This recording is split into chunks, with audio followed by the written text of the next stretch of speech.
I've been waiting for this change. Come down below, come down below. It's so low. We are breaking out from these chains. We are taking down the locks on this cage.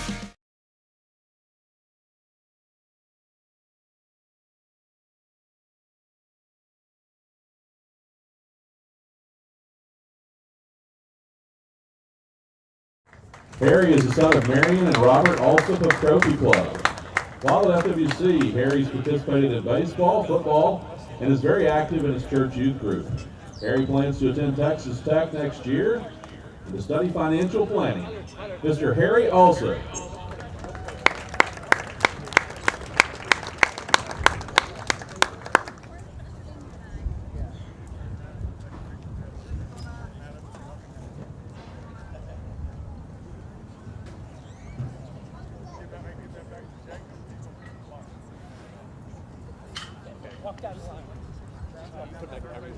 Our second senior is Mr. Antonio Andahar. Antonio is the son of Aaron and Marcus Andahar of Colleyville. While in high school, Antonio has participated in baseball, golf, Hope Squad, National Honor Society, Blue Alpha Theta, local missions, and he's a Cardinal ambassador. Antonio will attend Texas A&M in the fall, and he plans to major in engineering. Mr. Antonio Andahar.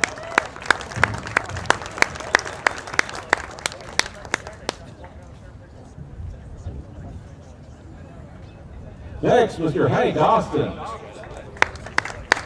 Hank is the son of Paula and Pat Austin of Arlington.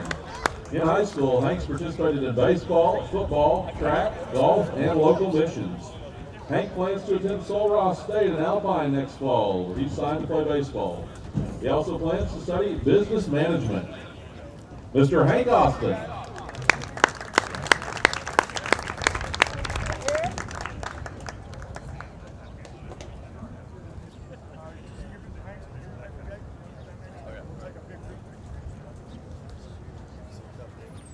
Our next senior, Mr. Adam Burns.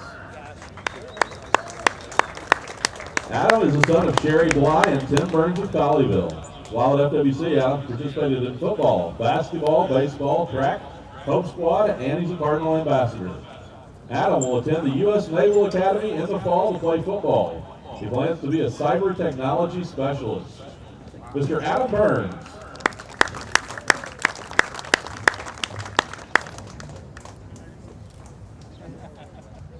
Next, Mr. Griffin Carney.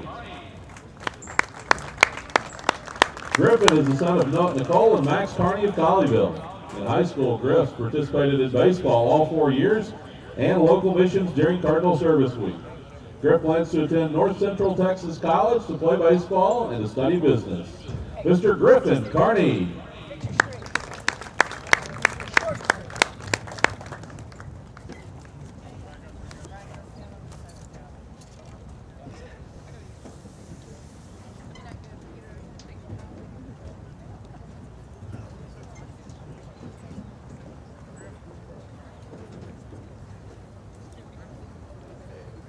Our next senior is Mr. Jackson Castleberry.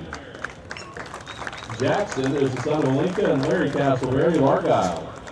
While in high school, Jackson participated in baseball all 4 years, National Honor Society, and in local missions during Cardinal Service Week at Mission Arlington. Jackson will attend the University of Texas at Arlington to play baseball, and he plans to major in finance. Mr. Jackson Castleberry.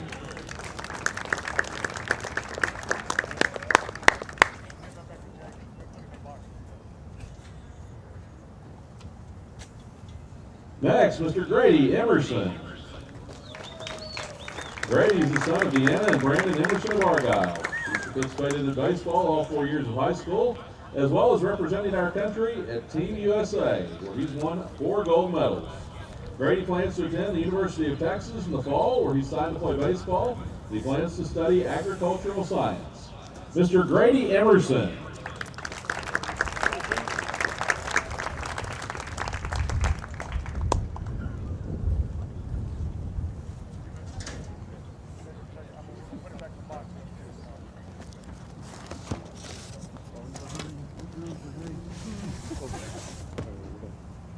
Our next senior, Mr. Fred Hall.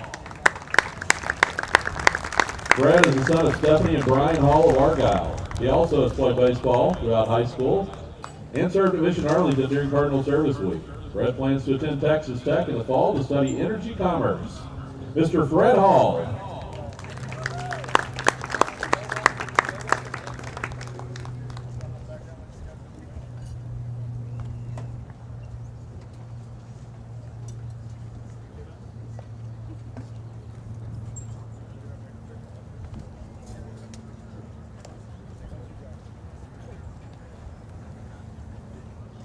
Our next senior is Mr. Braylon James.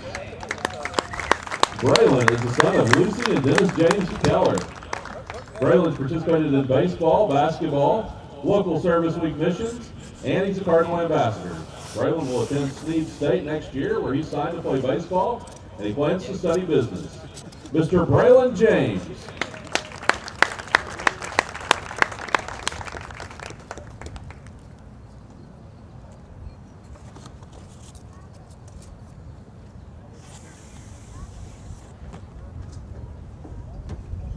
Next, Joshua Negron. Josh is the son of Paige Boyette and Carlos Negron of Colleyville. While in high school, Josh has participated in golf, student council, worship team, and baseball. Joshua will attend Oklahoma University next fall to study aviation management.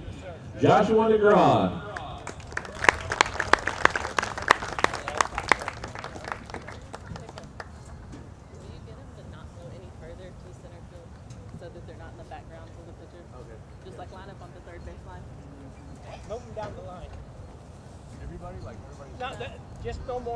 Our next senior is Mr. Jake Parkerson.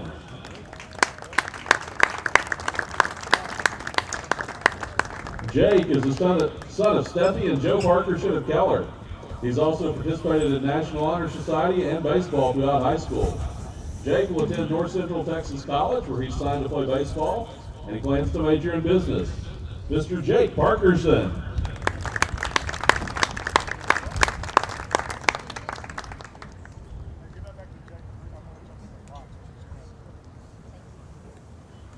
Our next senior is Mr. Jackson Purdue. Jackson is the son of Carrie and Brandon Purdue of North Richland Hills. While at FWC, he's participated in baseball, National Honor Society, Service Week local missions, and the shooting team. Jackson plans to attend Tarleton State next fall to study land and ranch management. Mr. Jackson Purdue.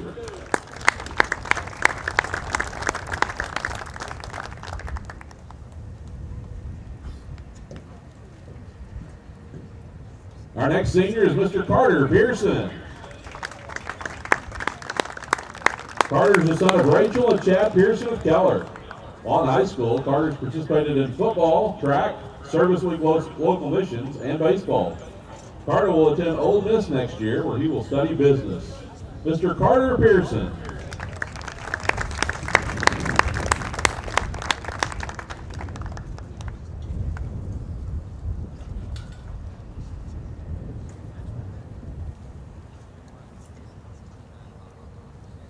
Our next senior, Mr. Andrew Ridgel.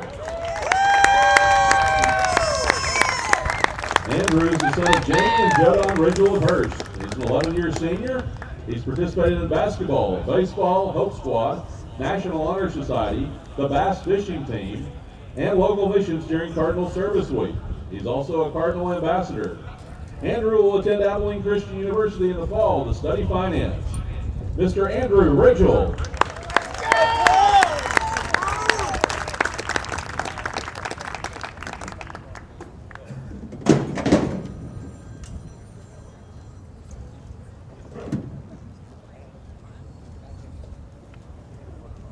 Our next senior, Mr. Benjamin Rodriguez. Ben is the son of Mary Elena and Abner Rodriguez of Colleyville. He's participated in baseball, he's a youth league coach, and he participated in Cardinal Service Week. Ben plans to attend OU in the fall to study business management. Mr. Benjamin Rodriguez.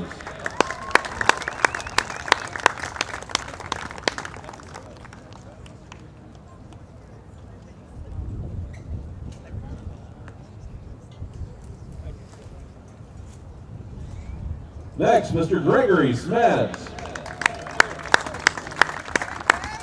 Gregory is the son of Lauren and Gary Smeds of Colleyville.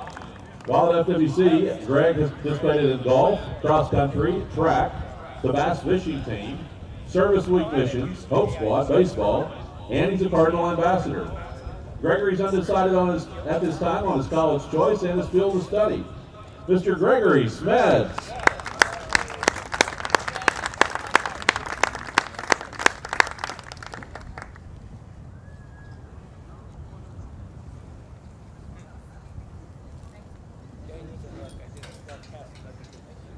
And our final senior tonight, Mr. Court Williams.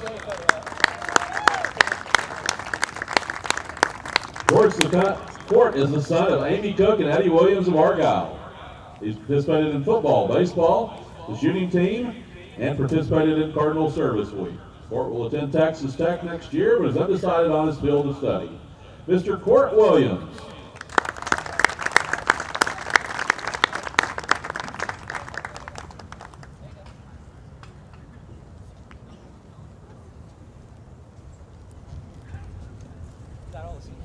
Hey, senior players.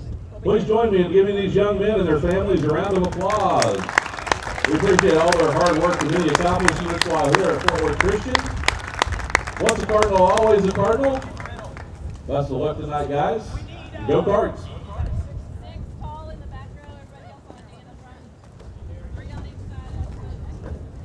Good job, Coach. Thank you. Tough work. Oh, yeah. And you gotta slide over. This is center.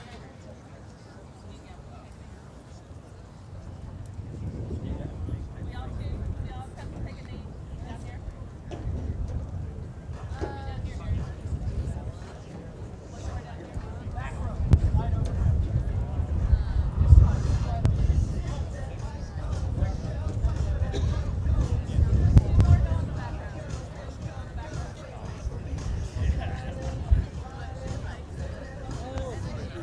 That works. All right, everybody looking here. Still, smiles.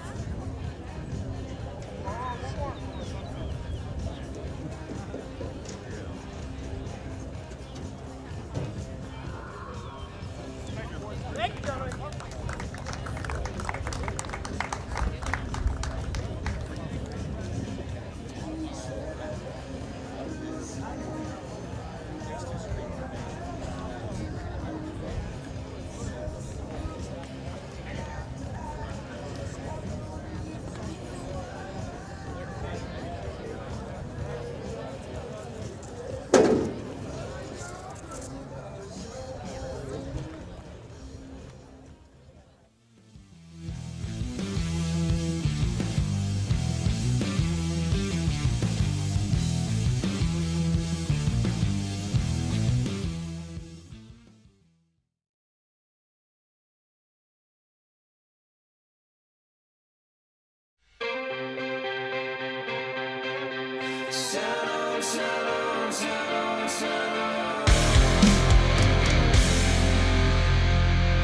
My bones are hard to break.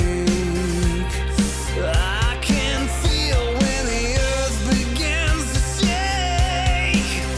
I've been waiting for this change. Come down below. Come down below. It's so low. We are breaking out.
They call it the big time. She's got your name in lights. Now you're gonna shine. Got them in your sights.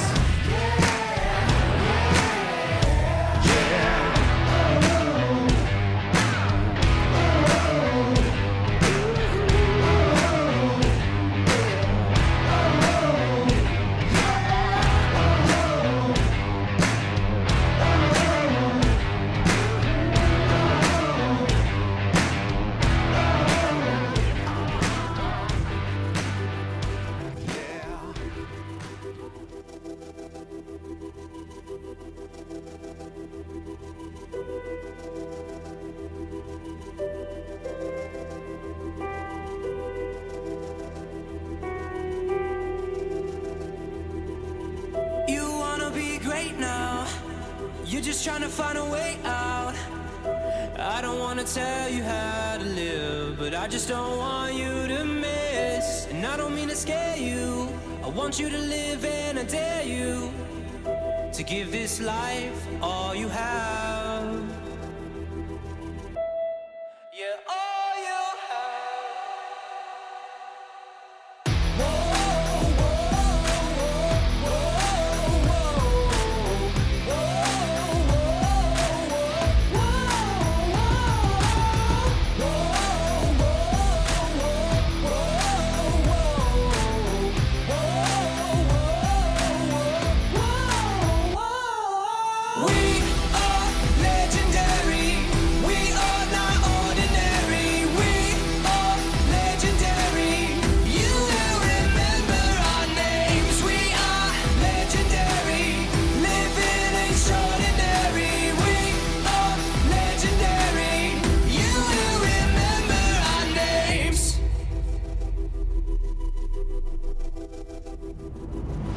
There's no way out of this. This life is all you get. One shot to take. Don't miss, just make. Don't get it twisted. We're on a mission to live life legendary. Yeah, we are legendary. We are legendary. We are not ordinary. We are legendary. You will remember our names. We are legendary. Living extraordinary. We are legendary. You will remember our names. Thin our blood. You're one of us. You're one of us. There's strength in our blood. You're one of us. You're one of us. We are legendary. We are not ordinary. We are legendary. You will remember our names. We are legendary. Living extraordinary. We are legendary. You will remember our names.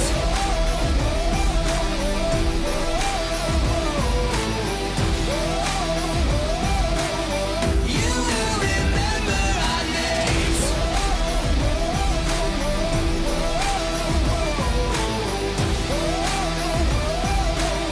You will remember our names.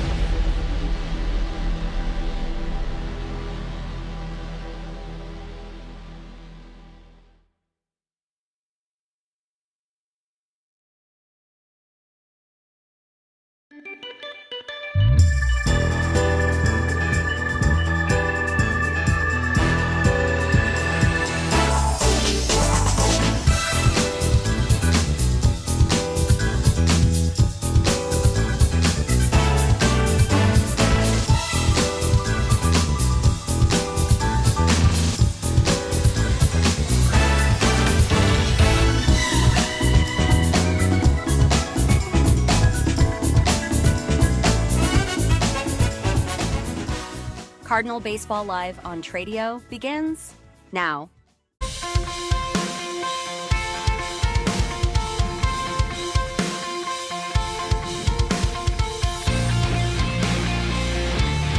Welcome into Cardinal Baseball Live here on Tradio this evening from Keck Field, the second of a four-game homestand for the Cardinals, staying outside of district play as they welcome TACA here to Keck Field tonight. The Storm and the Cardinals getting ready to battle tonight. Senior night for Fort Worth Christian. My name is Will Connerly. Happy to be with you this evening. Coming up in just a moment on Cardinal Baseball Pregame, we'll talk to head coach Rusty Greer. He'll detail the 11-1 victory for the Cardinals last night, as they have had 3 consecutive games of 11 or more runs on a nice win streak right now. They sit atop the district, but again, it'll be their second of 3 home games this week, all outside of league play. So let's hear from the head coach coming up on the other side. We'll get right to it. Rusty Greer coming up on Cardinal Baseball Pregame here on Tradio.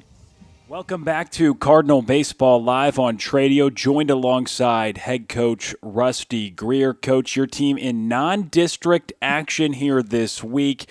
It's your second game in a row after an 11-1 victory last night. Let's start there. What did you like about your team's victory last night? Well, I like the way we swung the bat. I think we've been putting together some really good at-bats over the course of the entire game. I like our aggressiveness on the bases. We stole some bases last night. We went first to third last night, and I think when you keep that pressure up, it begins to wear on a team. I thought our pitching was good. Ridgel stepped in and threw 4 innings last night. Hasn't pitched in a minute, but threw 4 innings last night. And then we got a guy in the game late who hasn't pitched a lot at all, and he did well to end his inning. But I think the overriding factor is the way we're swinging the bats and being aggressive on the bases and putting that pressure on people that we need to get those leads. In your lineup, I mean, you've had guys at the top produce the entire year with Carney Emerson and James and Castleberry and Parkerson, but that bottom part of the order starting to come around as well, and everybody in the lineup last night got a hit. I mean, Jackson Purdue, I know he's only played 10 games because he was banged up to start the year, but he's found a way to get on base in every game that he has played, and he's come through with some extra base hits over the last couple of weeks. Are you starting to see him kind of find his groove? Well, I think so. He was hurt and missed basically 3/4 of the year. And so it's hard as a hitter. Everybody thinks hitting's easy, and it's not, Will. You know that. And you can take all the batting practice you want and square the ball up in BP. And yes, that's good, but there's nothing like those game reps and seeing live pitching. Since he missed so much of the front half of the season, he's basically starting right now, 10 games ago. And so it takes a little bit to get the timing and to understand where I'm at as a hitter. And I think he's beginning to see that. We've had conversations about letting the ball get a little deeper and doing some things and changing my mindset. And so hopefully some balls will start falling. But Jackson's an on-base guy. He's got, I think, roughly a 400 on-base percentage. I think it's right around that number. And for me, that's a good thing. Means you're walking a little bit, getting hit by some pitches, and then putting the ball in play at times. But I think the bottom half of our lineup, anytime in that 6, 7, 8 or 7, 8, 9, those spots, you're not asking 1 through 9. You're not asking everybody to hit. You're hoping that 3 or 4 guys will be hot that night. But when you can say, okay, I've got the first 5 or 6 guys who are swinging the bat really well. Now, if I can just get 1 or 2 of those guys in the bottom of the lineup, and I'm not talking about getting 4 hits, I'm talking about do something that's timely hitting with the runners in scoring position. Bang, they get 1 knock with a guy on second and third and drive in 2 runs. That's kind of what I'm after, is to just give some sort of production from the bottom half of that lineup. And we did it last night, and we've been doing it over the course of the last 3 or 4 games. And I think that is a big part of why you're seeing us put some runs on the board. Senior night tonight, what has this class meant to you? And touch on this senior class that has really put together a great season so far for the Cardinals. From a wins and loss perspective, baseball perspective, I couldn't be prouder of them.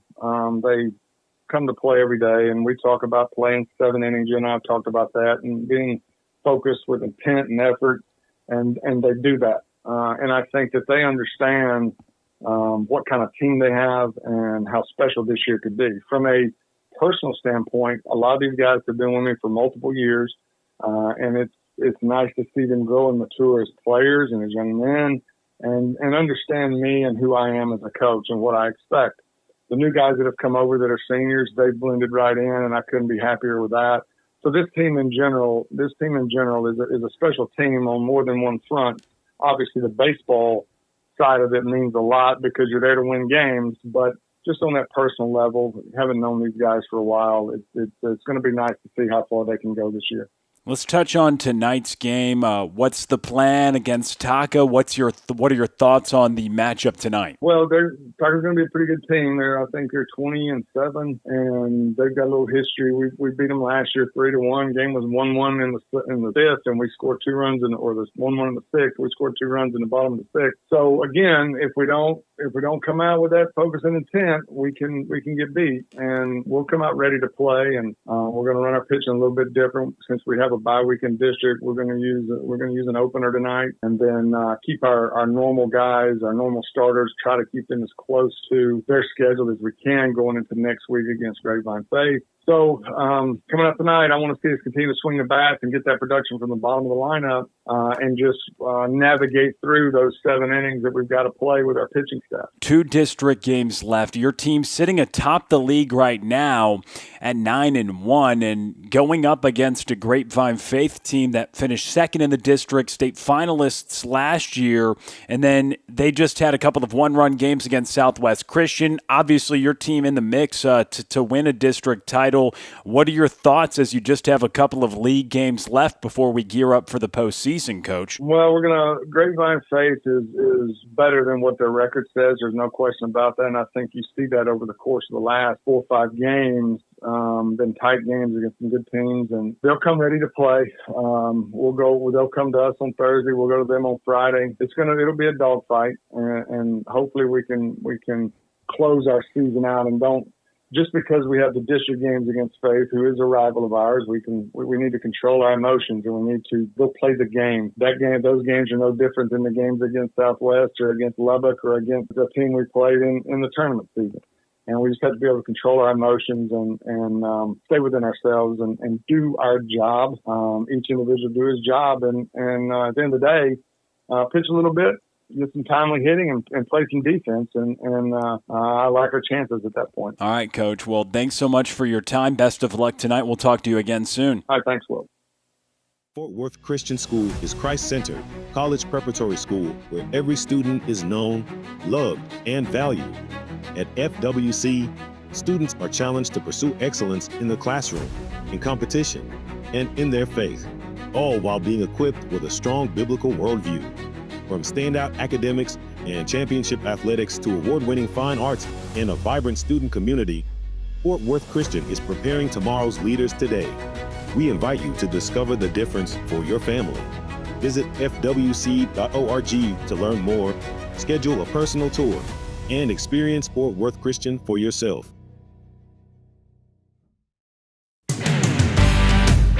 Thank you so much for joining the game with us today.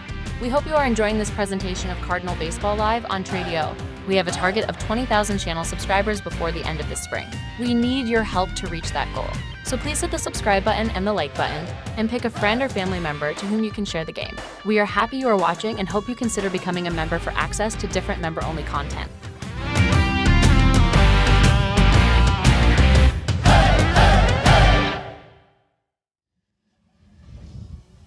The TACA Storm and the Fort Worth Christian Cardinals getting ready to square off. Coming up at 7 o'clock, we have our segment, Cardinal Connections, with Logan Scott, and he'll take it away now. Hello, I'm Logan Scott, and welcome back to Cardinal Connections. Today I'm here with Grady Emerson. Grady, for those who don't know you, please introduce yourself, man. Yeah, so I'm Grady Emerson. I'm the shortstop here at Fort Worth Christian. I'm committed to play at the University of Texas. Right. Grady, do you have any superstitions on game day? The only superstitions I have is what I wear. So I have to wear the wrist tape on the left wrist, and then I have an armband right above it. And on my right arm, I have my black Bruce Bolt arm sleeve. That is my biggest superstition. I have to wear those. Do you wash it? Yes, I wash it. I have to wash that. I can't be smelling bad. All right. Who would be a coach after their playing days are over? Most likely on our team, honestly, Hank Austin could be. I think he kind of enjoys being around the game and around kids and teaching a little bit. I'd say the most likely, honestly, if I had to say somebody, would be like Andrew Ridgel. Just kind of very wise, and like I feel like he loves the game enough to where he would be able to coach it. All right. Do you prefer sunflower seeds or bubble gum? I'm more of a sunflower seeds kind of guy. Just being able to chew, eat it a little bit, and really get like the really good flavor for a while. Because I mean, as soon as you run out of the flavor with bubble gum, you have to like Spit it throw it. out. Yeah, exactly. With seeds, you can just keep going. Do you have a specific flavor? Barbecue. Barbecue's my go-to. All right. Everybody says dill pickle around here. See, I'm not a pickle guy. I don't like pickles. All right. And then who on the team would you never give the aux cord to? Never give the aux. Probably Jackson Castleberry, because he listens to only rap. So I mean, if it were in like pregame, I'll give it to him. But anything outside of that, I probably would not give it to him, because it'd be the same rap songs, and I listen to country most often. All right. You're the first guy to say Castleberry on that. All right. Well, Grady, thanks for your time, man. Always, thank you. This is Logan Scott. Keep watching Cardinal Baseball Live here on Tradio. Hello, I'm Logan Scott, and welcome to Cardinal Connections. Today I'm here with Jackson Purdue. Jackson, those who know you, please introduce yourself. My name is Jackson Purdue. Jackson, if your glove broke, would you buy a used one from eBay? If it was in decent condition, probably. Would you rather play in domes or outdoors for the rest of your life? Probably say outdoors. Do you prefer colorful cleats or colorful gloves? Probably colorful glove. All right. And if you could add one pitcher to the bullpen, who would you add? I'd probably say Jacob deGrom, because he's a Texas guy. Love our Texas guy here. Well, Jackson, thanks for your time, man. This is Logan Scott. Keep watching Cardinal Baseball Live here on Tradio.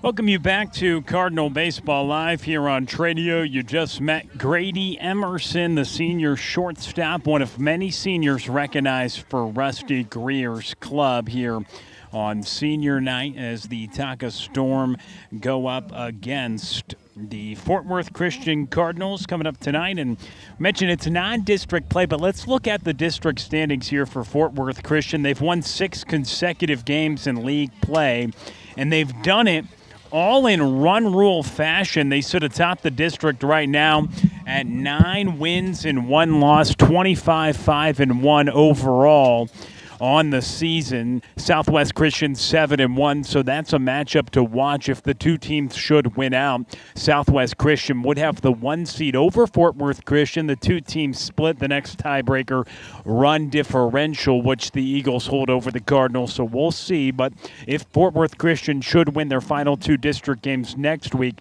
they would be the 1 or the 2 seed. You got Lubbock Trinity as well at 6-2, and then Midland Christian at 4-4. Grapevine Faith, who the Cardinals play next week, 2-6. All Saints 1-7, and Coram Deo 1-9. Let's look at the starting lineup tonight for Fort Worth Christian. A little wrinkle for Rusty Greer's club here on senior night as we look at the infield. Nothing changing there. Jake Parkerson at third, Grady Emerson at short, Griffin Carney at second, and Andrew Ridgel rounding out the all-senior infield after he started on the mound last night. Jackson Purdue, Braylon James, and Jackson Castleberry left to right in the outfield again. All seniors, and we look at the battery as well.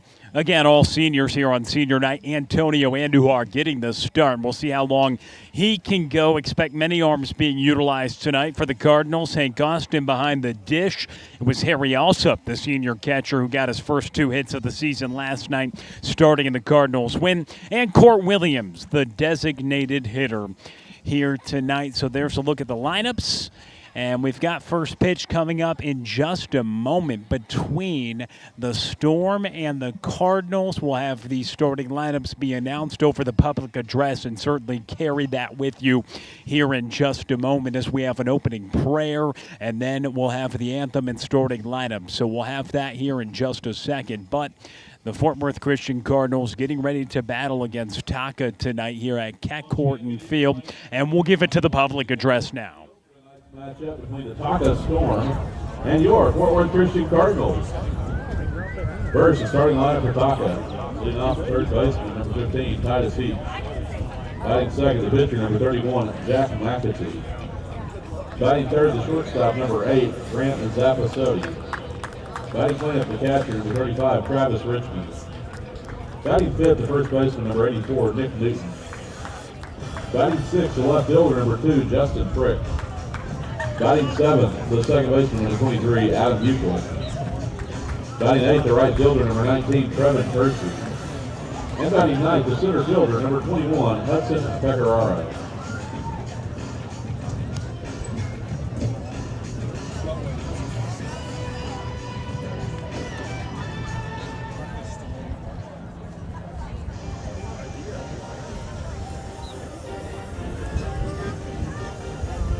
And now the starting lineup for your Fort Worth Christian Cardinals on senior night.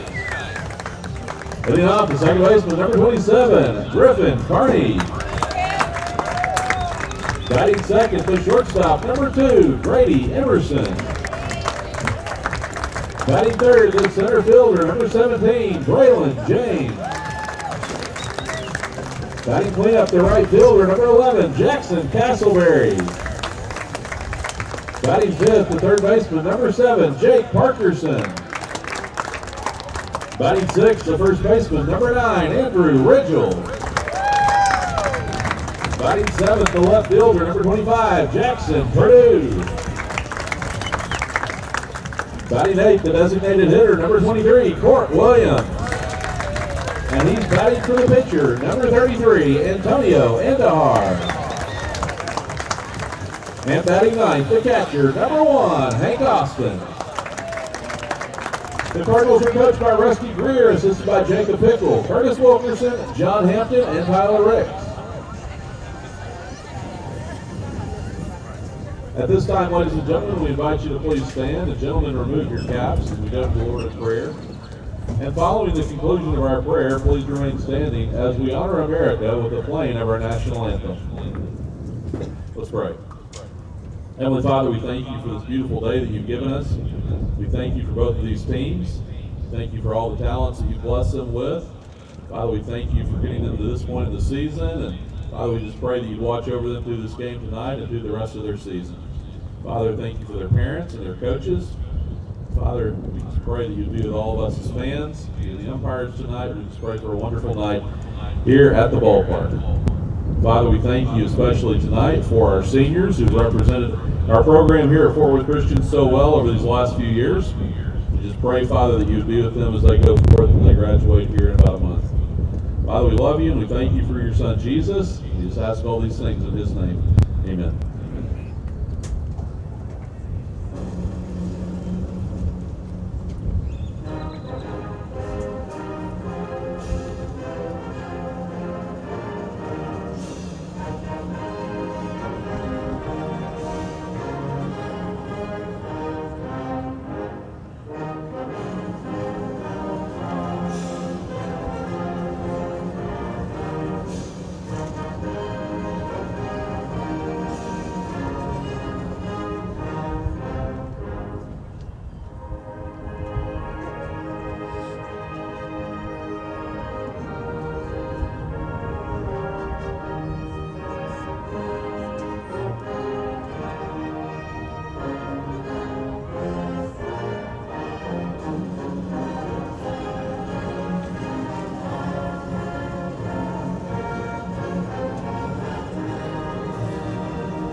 Set for baseball tonight here on Cardinal Baseball Live on Tradio. The TACA Storm and the Fort Worth Christian Cardinals, two teams with impressive records so far of the year. Fort Worth Christian 26-5-1, the Storm 22-6-1. These two teams played 1 year ago. A close game late. Cardinals ended up winning it 3-1. They meet again here tonight on senior night for the Cardinals. Antonio Andahar, the starting pitcher.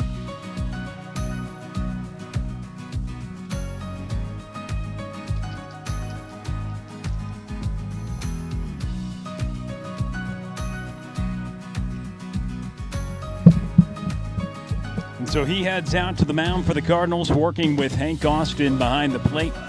Parkerson and Emerson on the left side of the infield. Kearney and Ridgel on the right side. Purdue, James, and Castleberry left to right in the outfield. The Storm's lineup that he'll face: Titus Heapsch leads off, plays third. Jack McAtee pitching, hitting second. Grant Zebazotti, he's the shortstop, hitting third. Travis Richmond, the cleanup man, catching. Nick Newton is hitting fifth, playing first. Justin Fricke in left, followed by Adam Hukill, the second baseman, hitting eighth. Trevin Kersey, the right fielder, and then Hudson Pecoraro rounds out the lineup, playing in center field. So Andujar, his warm-up tosses been pretty effective on the mound so far this year for the Cardinals. He'll look to continue that tonight as Fort Worth Christian looks for their 27th victory of the season. This will be the 11th appearance for Andujar, and as you see on the screen, a .732 whip. He's got 16 punch-outs in his 13 2/3 with an ERA just above 2. He's been pretty dominant. You see that elite whip. Does not allow many base runners, really limits traffic with just 7 hits and 3 walks allowed, and his 13 2/3 and striking out batters at a pretty high rate. So it'll be his 11th appearance, but first time in a starting effort.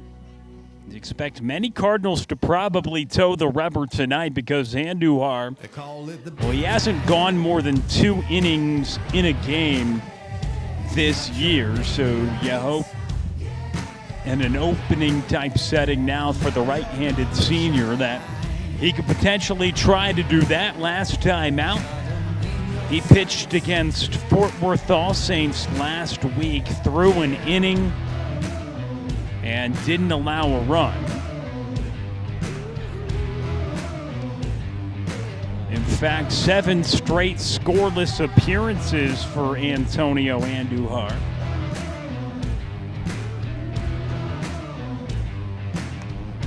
Which has spanned 9 1/3 innings. So the right-hander working on a nice scoreless streak of 9 1/3 straight scoreless across his last 7 appearances.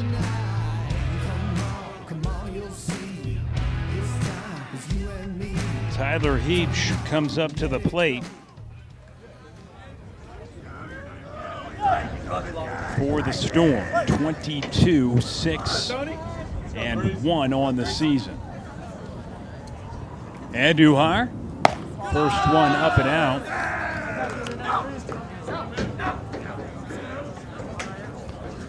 Here to the third baseman, swinging it from the left side. Titus Heapsch. 1 for 2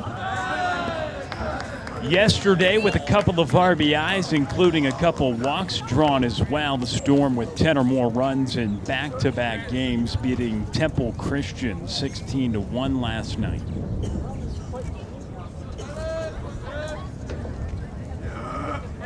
As Andujar works with the ball and a strike the count. Always out of the stretch. And he gets in the zone.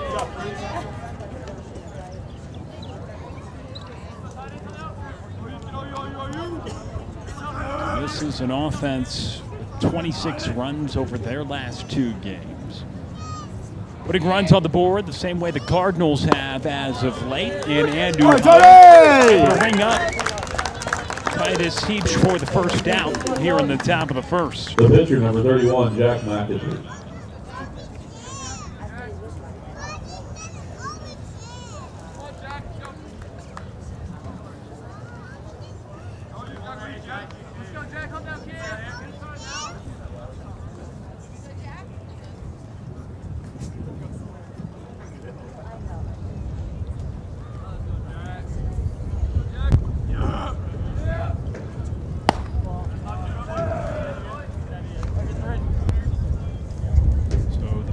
Jack McAtee at the plate, 1-0 count. As we're just underway here from Keck Field, beautiful night for baseball as Andujar goes to an off-speed pitch, can't find the zone. Go threes.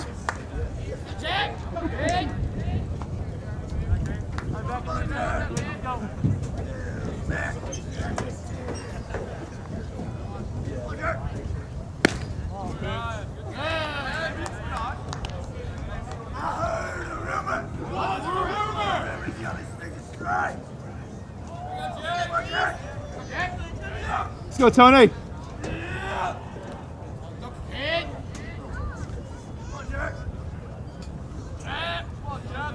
So Andujar will try to find the zone on 3-0. He does.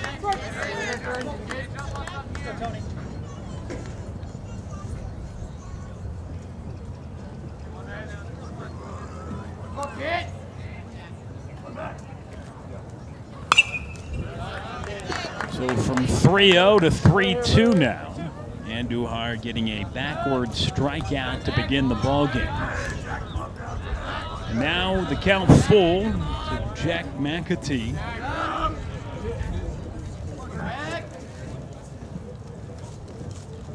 And he comes home for the 3-2. Popped up right side. Andrew Ridgel, the first baseman, has it for the second out.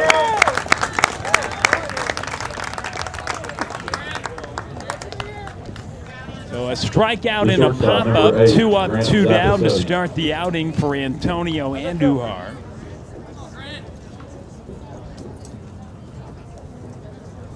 That brings up the third hitter in the Storm's lineup here with 2 down. And nobody on in the top of the first inning, Grant Zepazzotti, and he takes the first outside the zone for ball 1. Andujar fell behind a 3-0 count to McAtee before getting him to pop up to first. And Ridgel able to squeeze it for the second out. This one fouled away. 1 ball, 1 strike.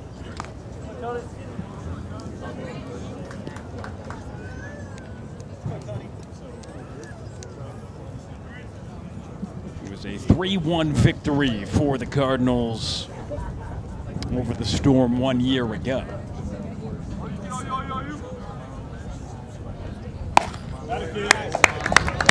Now 1-2 count.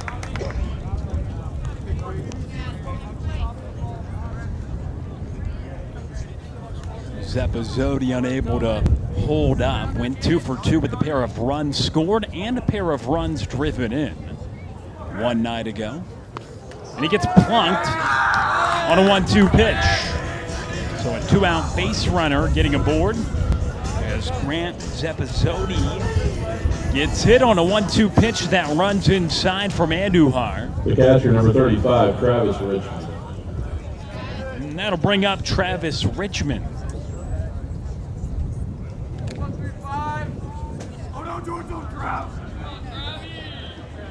Just the third batter that Andujar has hit this season in his north of now 14 innings of work, as the first is popped up right side and it gets out of play. 0-1 count here to Travis Richmond. Go threes.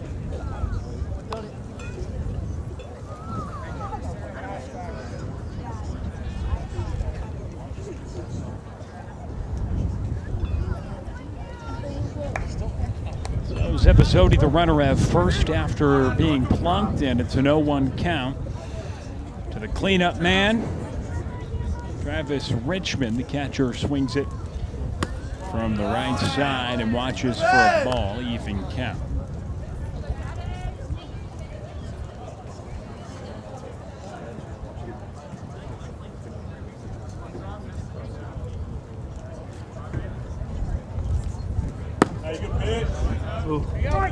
Andujar gets the strike call.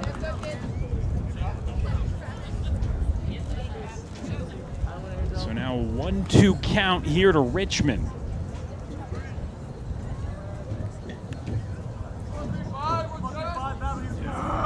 And the 1-2 swing and a miss. Antonio Andujar works around a 2-out hit by pitch, gets a couple strikeouts in the top of the first. No scores. We go to the bottom half of the inning. You're watching Cardinal Baseball live on Tradio.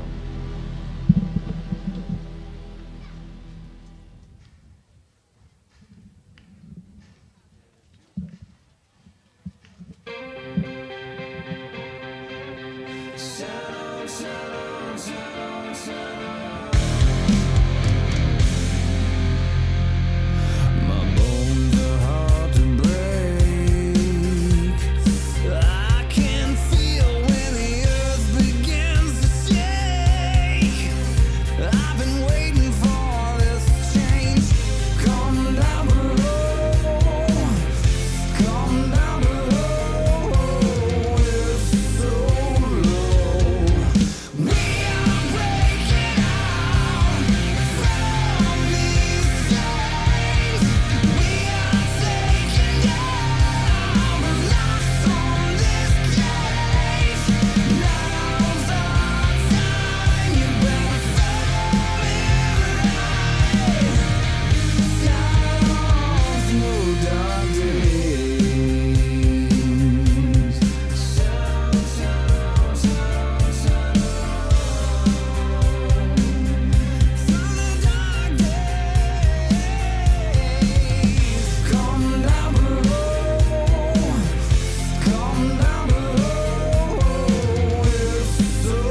Welcome you back to Cardinal Baseball Live here on Tradio. Senior night for the Cardinals, and it's a lineup full of seniors for head coach Rusty Greer. He typically has a lot of seniors in the lineup, but a couple more getting that opportunity here on senior night. But Griffin Carney's been a mainstay atop this order all season long, and he leads things off for the Cardinals in the bottom of the first inning.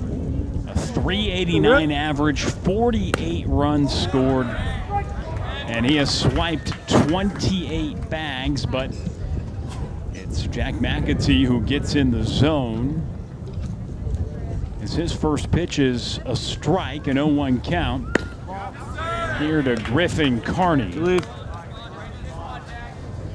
Carney extending his on-base streak last night to 28 consecutive games. And that ricochets off the leather. Hukill recovers, but it's on to first.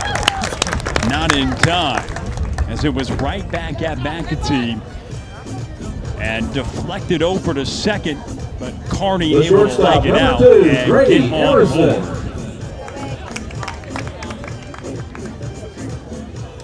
Good instincts and recovery there by Adam Hukill to keep it on the infield, to give him a chance, but Carney, very speedy. We mentioned nearly 30 swiped bags on the year, leading the team with 28 on the season. As it's a check at first. Ricochets off the glove of Newton for a moment, but goes to gather it, and Carney stays put at first. Saw the numbers up on the screen for a moment. Speaking of leading the team, well, that's what Grady Emerson is doing pretty much in every offensive category, hitting .551 on the season. Had two more hits last night. Both went for extra bases. Was a couple feet away from his 9th home run of the season as it hit off the top of the wall. But a couple extra base hits for him, and now he's had a multi-hit game in 9 straight games and a hit streak of 17. Not to mention he's been on base in every game, as Carney going for his 29th stolen base, and he has it in time, moving into scoring position for Emerson. And he's been even more lethal in these situations with runners in scoring position this season, as we get another look at the stolen base. Great jump by Carney, and no chance to catch the Cardinals' speedy leadoff man as he moves into scoring position for Emerson. And that scoot spot to the backstop behind Emerson allows Carney to take third.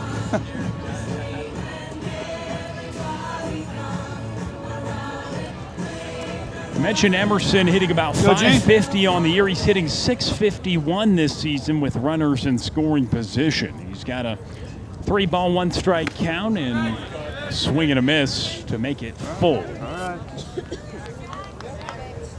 Let's go, Deuce. Grady now with 24 extra base hits on the year. That's 13 more than the next most on the team, and he shoots it. Diving stop by Heach, but it's an RBI ground out. And the Cardinals score the game's first run. A 1-0 advantage for the Cardinals, but a really, really nice play there at third. Diving stop to steal a hit away from Emerson as we get another look. Carney coming home to score. He was running as the ball was hit to the left side. Titus making a phenomenal play at the hot corner for the first out. Here's Braylon James, .326 batting average this season. First pitch swinging.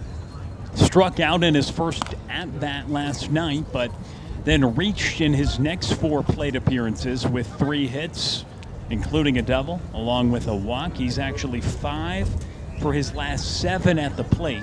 Over the last 2 games, raising his average from .294 up to .326 now on the season. He takes for a strike and 0-2 count here to Braylon James, heading off to Snead State to play at the next level. It's the first 5 players in the order, all college commits. For the Cardinals, that misfires outside. Braylon with 8 doubles, 3 triples. He also another Cardinal above 20 stolen bases on the year. All in all, Fort Worth Christian with over 120 as a team as that misses outside.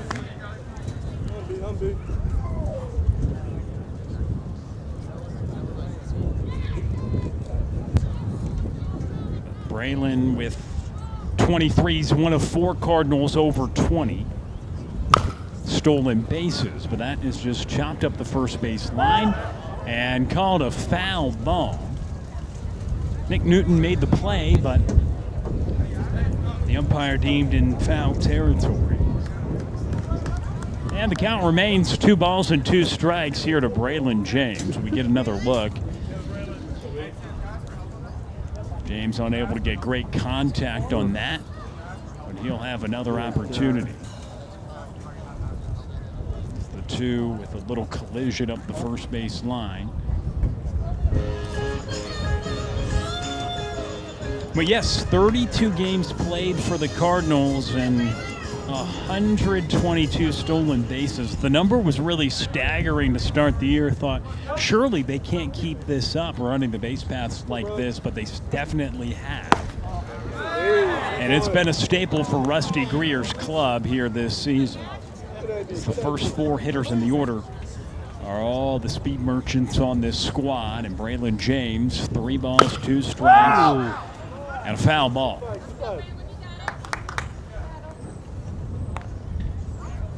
James trying to make McAtee work here in the bottom of the first inning.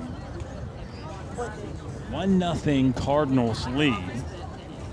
As James skies out to left, and Cricky makes the play.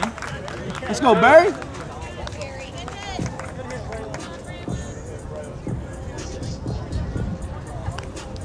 We bring up the stolen bases not just because it's a great thing to talk about, but it's definitely a big reason why this run production has happened. And case in point here in the first inning, Griffin Carney singles, but then steals second, advances to third on a wild pitch. And let's go, ones. Well, just on a ground out to Grady Emerson, a .550 hitter, it's still able to produce a run because he was able to get all the way to third base, aided by that stolen bag at second. And then the wild pitch to third. But there you go. To McAtee's credit, he got Emerson to ground out, James to pop out to left, and Castleberry at the plate now, an 0-2 count. And Castleberry lays off. 1 ball, 2 strikes here with 2 down, a 1-0 ball game. Jackson hitting .353 this season. He's signed to play at UT Arlington next season. .471 OBP.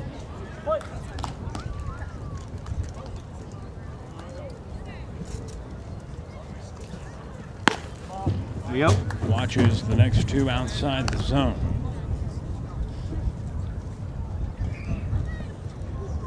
Castleberry went 1 for 3 yesterday. 3 straight games with a hit. Leave. For the Cardinals cleanup man,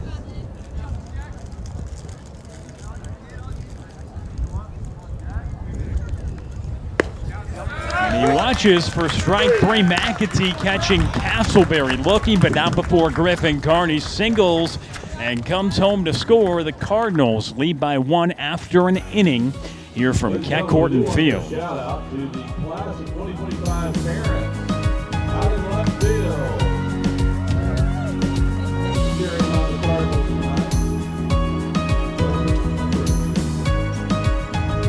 Hi, my name is Kendall Bryant. I'm in 8th grade, and this is my 3rd year at Fort Worth Christian. My favorite thing about Fort Worth Christian is how everyone feels like a family, and it's a very close-knit community. Visit fwc.org to learn more, schedule a personal tour, and experience Fort Worth Christian for yourself. My name is Brooks Hill, and I've been at Fort Worth Christian for 3 years now. My favorite thing is probably getting the opportunity to represent Christ in everything that we do here. whether that's band or athletics or just in the classroom. Visit fwc.org to learn more, schedule a personal tour, and experience Fort Worth Christian for yourself.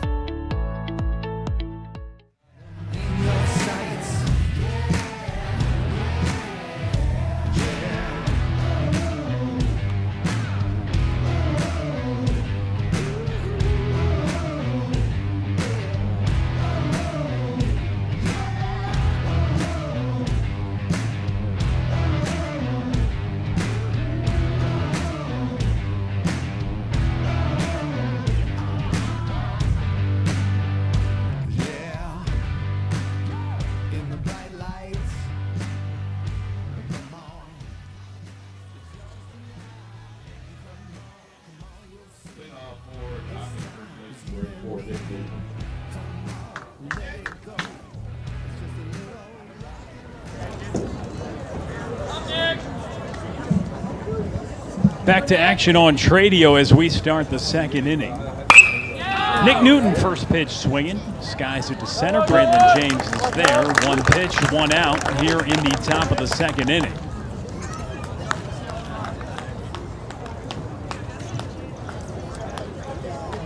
The left fielder, number 2, Justin Frick.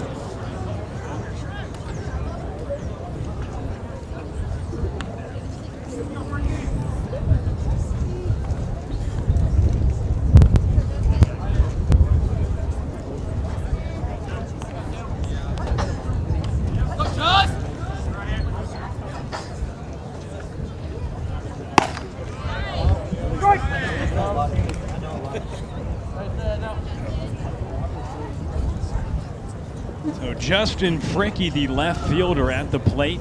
0-1 count with one down. It was Carney who singled and came around to score. And the first, this is a ground ball to the shortstop Emerson, and there's 2 outs.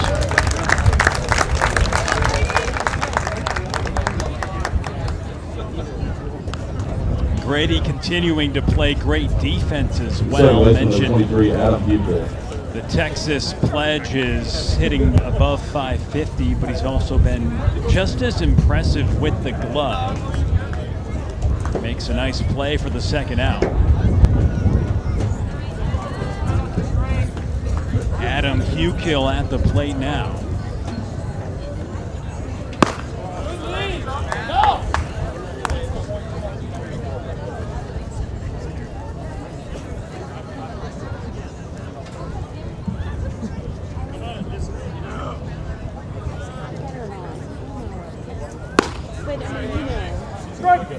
Even count with 2 outs. You mentioned for Emerson, he's had 111 chances in the field. Only 1 error this season for the Cardinals shortstop, fielding at a .991 clip coming into tonight. So he adds to that total, making his first play of the evening on the ground ball his way for the second out of the inning. And there, the second strike, that's fouled back, a 1-ball, 2-strike count. As Andujar looks for a quick top of the second. Good leave there at the plate by Hukill. Andujar, we mentioned, he's been really dominant on the mound this season. Now 10 1/3 straight scoreless innings for the right-hander here in his first start of the season. It's another punch out. A 1-2-3 frame for Andujar. We go to the bottom of the second. It's a 1-0 score. The Cardinals have the lead.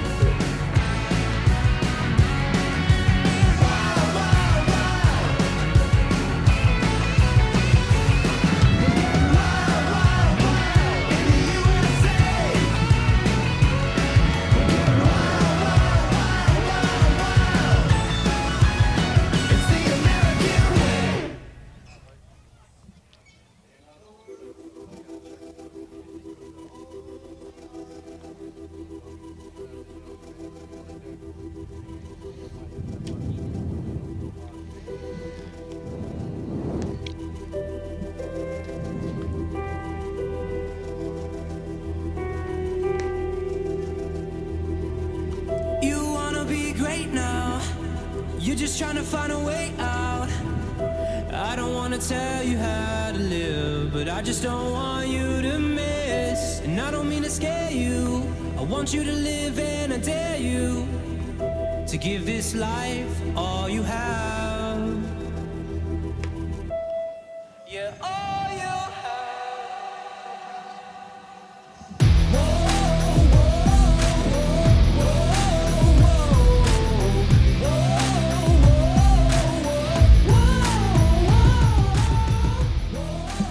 We're back to action here at Number Keck 7, Field. Jake 1-0 Parkerson. score as we start Jake. the bottom of the second. Jake Parkerson, senior, hitting .415 this year, really breaking out the bat in his senior year. He was a big staple of the offense a year ago, hit just shy of 300, but he has really, really put together a strong season this year. Out of the number 5 spot in the order, helping lengthen out this lineup and help this Cardinals team really elevate their run production. And Parkerson continues to hit. Has a base snap to center to begin this bottom of the second inning. All right, Andrew, let's go! The first baseman, number 9, Andrew Ridgel. Parkerson has now hit safely in 6 of his last 7 games. And here's a guy in Andrew Ridgel, .459 batting average on the year. That has skyrocketed in the midst of his 11-game hit streak.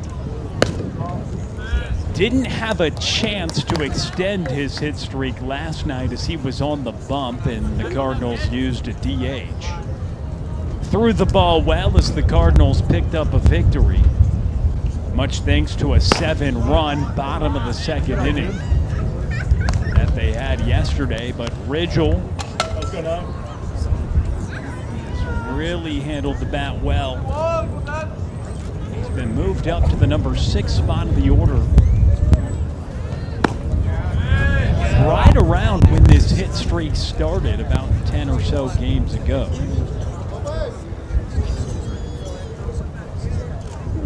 Currently riding an 11-game hit streak into tonight.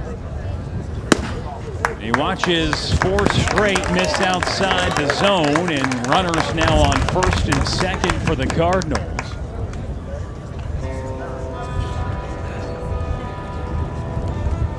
That'll bring Jackson Perdue to the plate, but a visit to the mound first. Perdue, we heard from head coach Rusty Greer in the pregame interview talking about Jackson Perdue. He basically missed 75% of the season. Didn't start playing till about 10 games ago.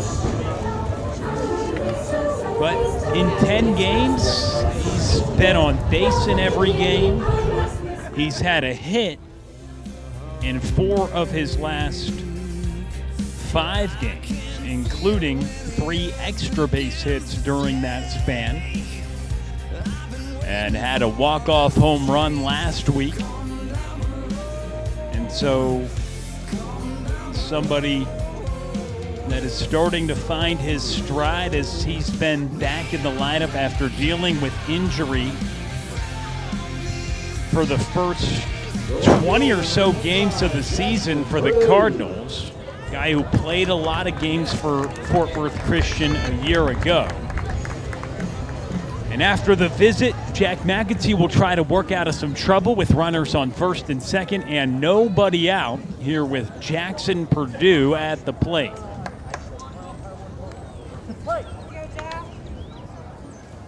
He's got a 400 OBP on the year. Been aboard in all 10 games that he's played.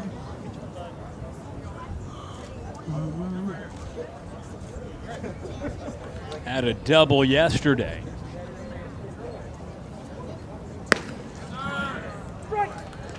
And he takes for a strike, so McAtee back in the zone after the mound visit. It's an 0-1 count. Parkerson at second.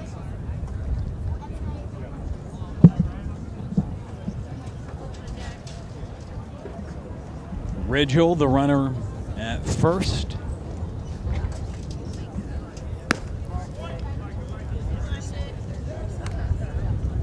And Purdue now hitting with a ball and a strike the count.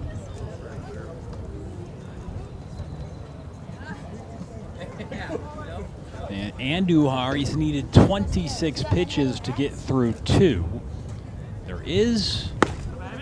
That is in for a strike. There is some action in the Cardinals bullpen. You mentioned Andujar. He has been effective through 2 innings.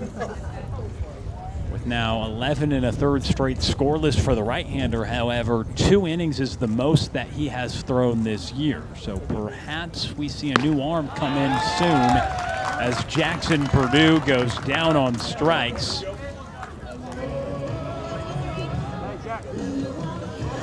For the first out of the inning. Number 23, Court Williams. Brings Court Williams to the plate. He's seen limited action on the year, only appearing in 5 games up to this point. A swing and a miss.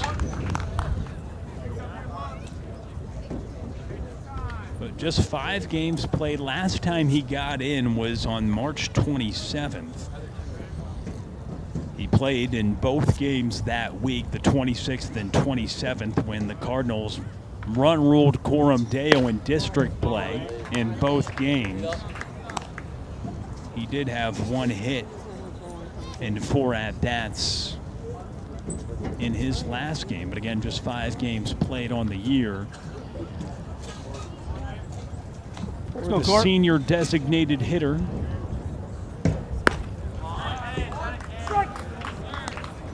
He takes for a strike.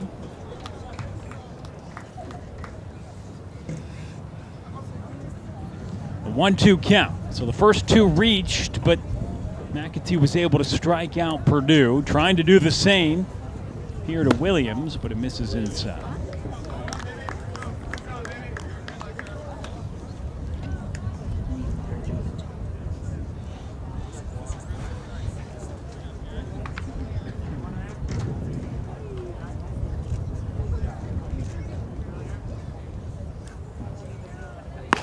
There you go. Let's go, Court.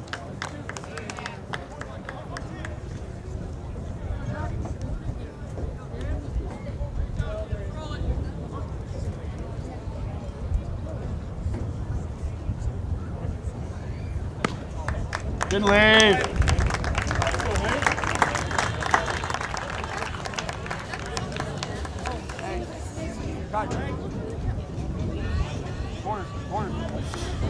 The catcher, number 1, Hank Austin.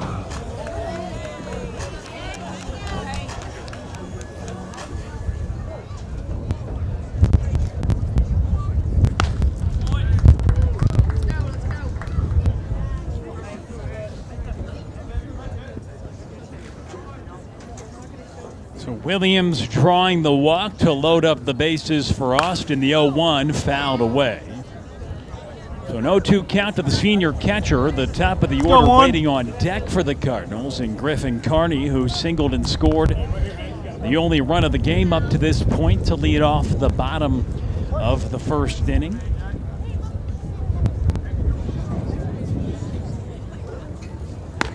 And Austin watching off the plate.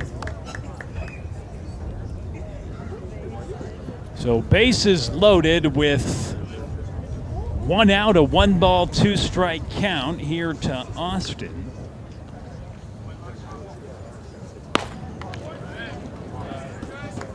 Let's go, Hank, right here.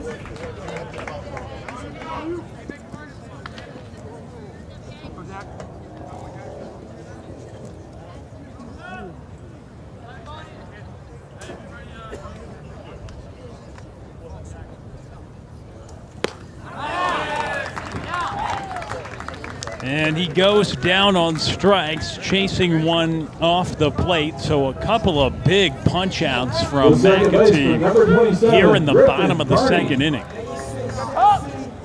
Gets Purdue, walks Williams, but then gets Austin. Already 3 strikeouts through an inning and 2/3 for the right-hander, but now he'll have to face Griffin Carney. Here with 2 outs and the bases loaded, and the first one's off the plate. Go 2-7. As Austin strikes out Carney, he had the single and then scored in the bottom of the first inning.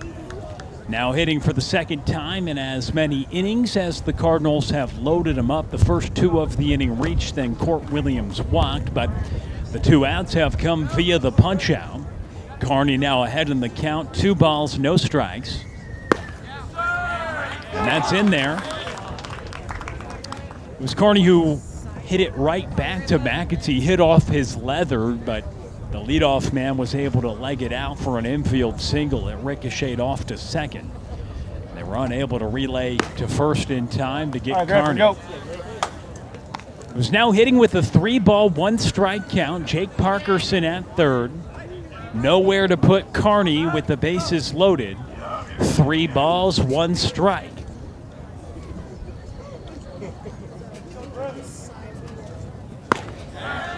And now it's a full count.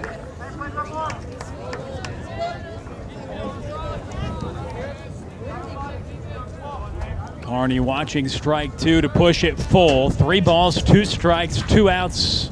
Runners are off, and a run will come home as Carney watches for ball 4.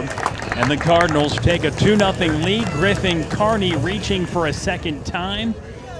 Feels like all he does is reach, as he's now got a board in 29 consecutive games.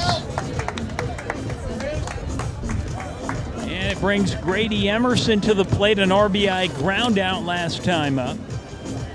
He's been aboard in all 32 games for the Cardinals this year.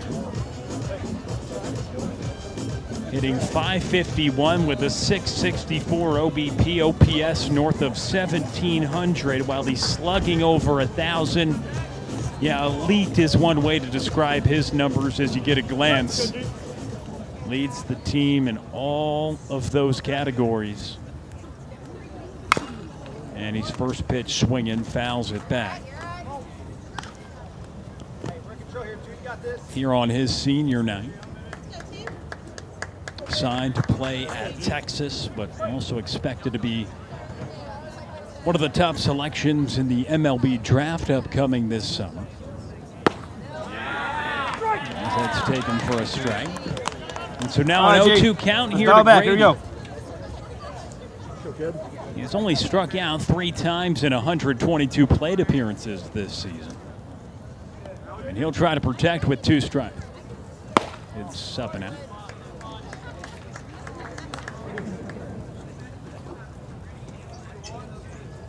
Bases full of Cardinals. They score 1 in the first and 1 so far here in the second, the 1-2.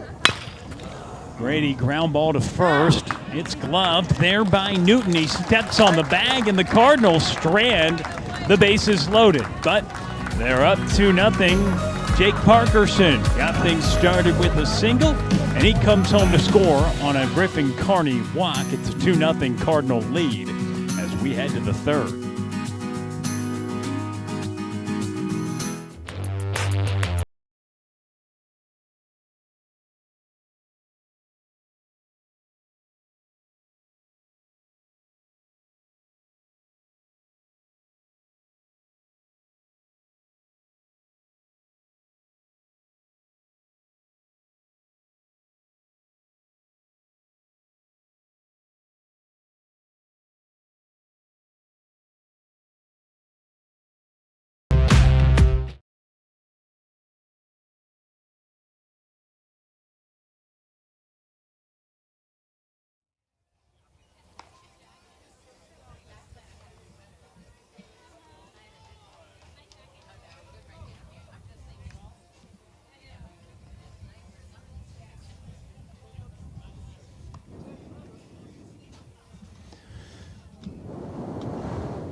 They call it the big time. Got your name in lights. Now you're gonna shine. Got 'em in your sights.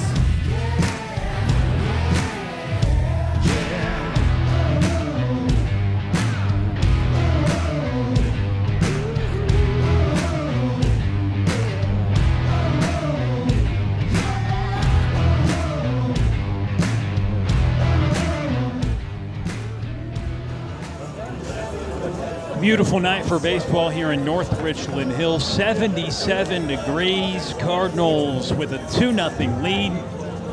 They put a tally on the board in the first, do the same in the second.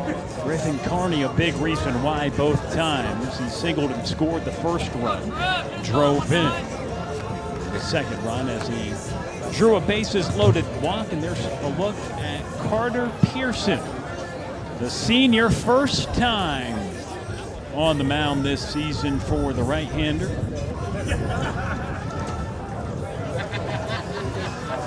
He has one at-bat on the season, but this is his first time pitching. The senior getting an opportunity here on senior night. Cardinals with a 2-0 lead. They had opportunities last half with the bases loaded, but only score one. McAtee doing a good job to get a couple punch outs, and then he got Grady Emerson to ground out the first to end the threat. Trevin Kersey up at the plate. 8-9-1 due up for TACA here in the top of the third inning. And a ball and a strike to Keck. So first time for Pearson on the mound this season. For a nice outing from Antonio Andujar. Goes 2 innings, only faces 7. The only guy to get aboard against him was hit by pitch with 2 outs in the first. No runs, no hits, no walks, and 3 punch outs for Andujar. He's now up to 11 1/3 straight scoreless in his first start of the season, but he just goes 2 innings, working as an opener. And now Carter Pearson, first time on the mound this season. Falls behind, 3 balls and a strike to count to the 8th hitter in the order for TACA, Trevin Kersey. And now a full count.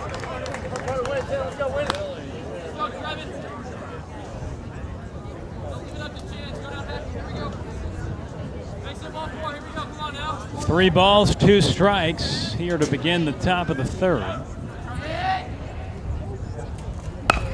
Check swing, right back to Pearson. It's on to first in time.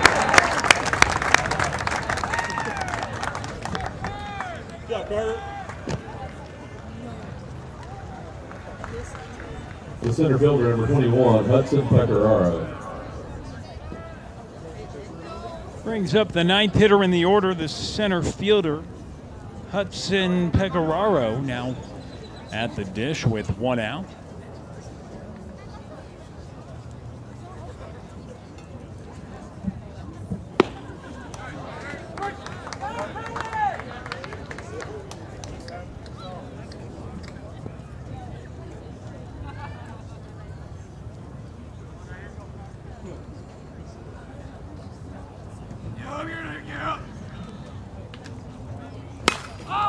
Ball driven to right. Castleberry has it for the second out.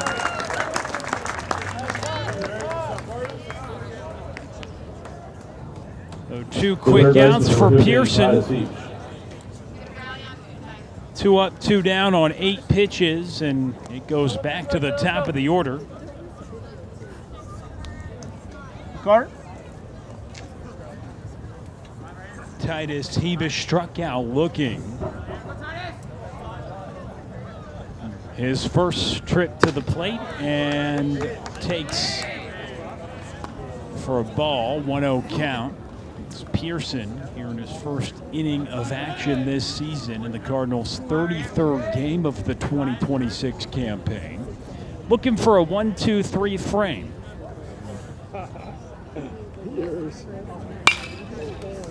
It's up to left center. And Purdue has it.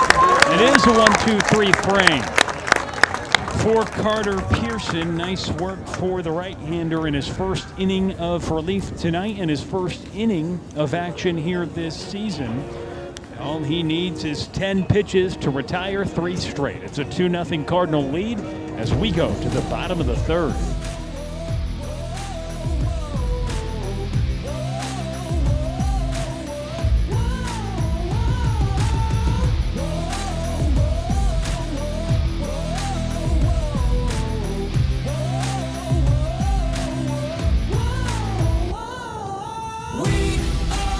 Grady, do you prefer FaceTime or texting? FaceTime. Movies or TV shows? Movies. If not baseball, what sport would you play? Basketball. What's the best holiday? Ooh, Easter. Do you prefer turf or natural grass? Natural grass, a good natural grass. What's your most used emoji? The laughing crying emoji. If not the University of Texas, where would you commit to?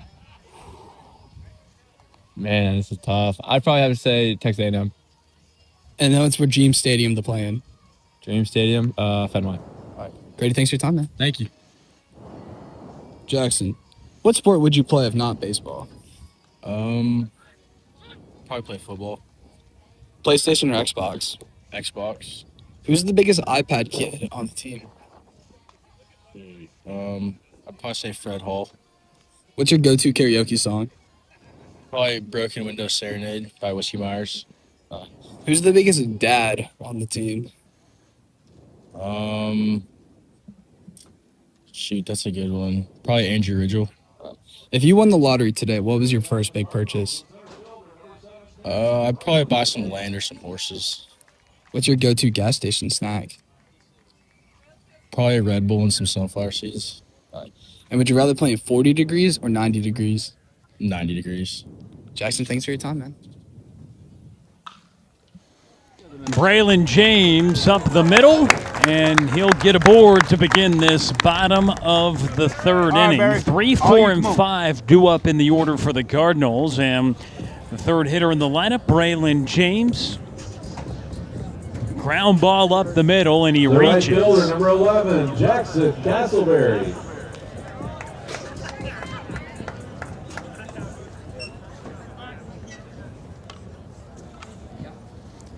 And it brings Jackson Castleberry up to the plate, watches the first above the zone. Is James able to single on a ground ball to short? And Castleberry now hits with a 1-ball, 1-strike count. Braylon, 23 stolen bases on the year. We'll see if he's in motion. He is, and Castleberry was swinging away, fouls it. All right, ones, here we go. Right side. So Braylon will retreat back to first after getting credit for an infield single in his first trip to the plate. Now 6 for his last 9 at the dish. But it's Jackson Castleberry now who's hit. And just like last inning, the first 2 reaching.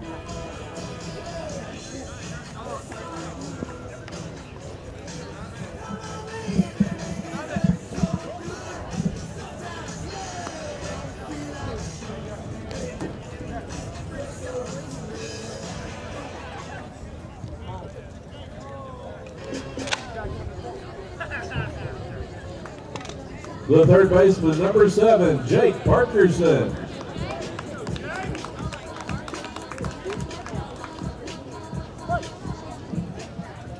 So here's Jake Parkerson, a single last time up. Good lead. And a 1-0 count to the Cardinals' third baseman. .415 batting average. Has now hit safely in 6 of his last 7 games after leading off the second with a single. He takes for a strike. It's an even count to Parkerson. Parkerson third on the team with 25 driven in this season.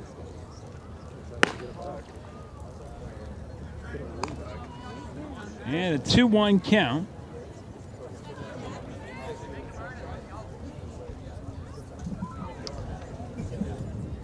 With runners on first and second, as McAtee kicks and deals, and Parkerson fouls it away. He'll try to straighten that one out as it goes back. 2 balls, 2 strikes the count. And speaking of straightening things out, Jake Parkerson, he's second on the team in batting average on balls put in play this season. His BABIP, batting average on balls in play this year, 493. So a lot of good things happen when Parkerson puts it in play. I mean, overall on the year, hitting above 400, but an even better mark when he puts the ball in play.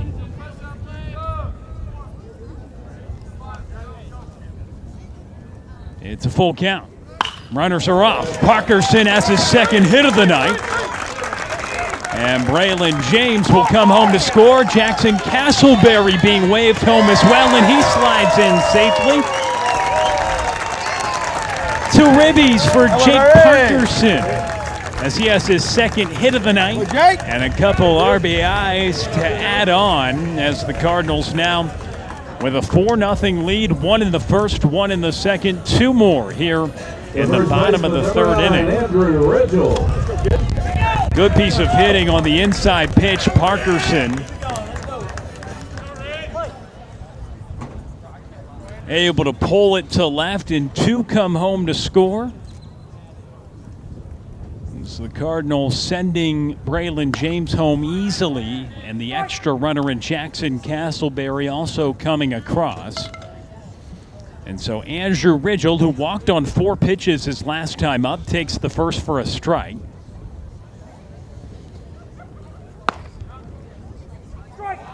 And the first 2 in the zone for a strike. Andrew Ridgel, he's hitting .565 this season with runners in scoring position. Second best mark on the team, only behind Grady Emerson, who's at .651.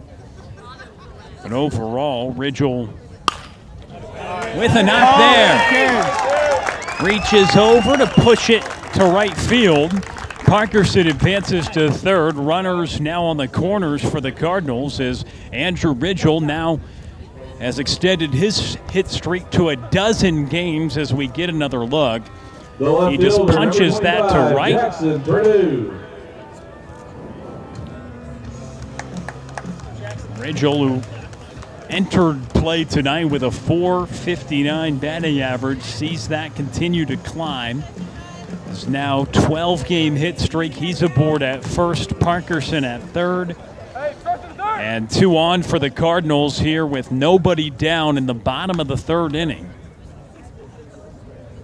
Fort Worth Christian 26-5-1 on the year, 9-1 in league play atop the district. Non-district action all week long here at Keck Field, with a matchup last night, tonight, and then Thursday as well. 3 non-district games in 4 days, all at home.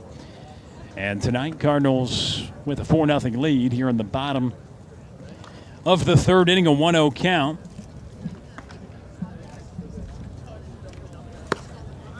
Here to Jackson Purdue, a swing and a miss. So the first 4 getting on here in this third inning. 1 ball, 1 strike here to Purdue. Check at first. Inning started with a Braylon James infield single, followed by Castleberry being hit.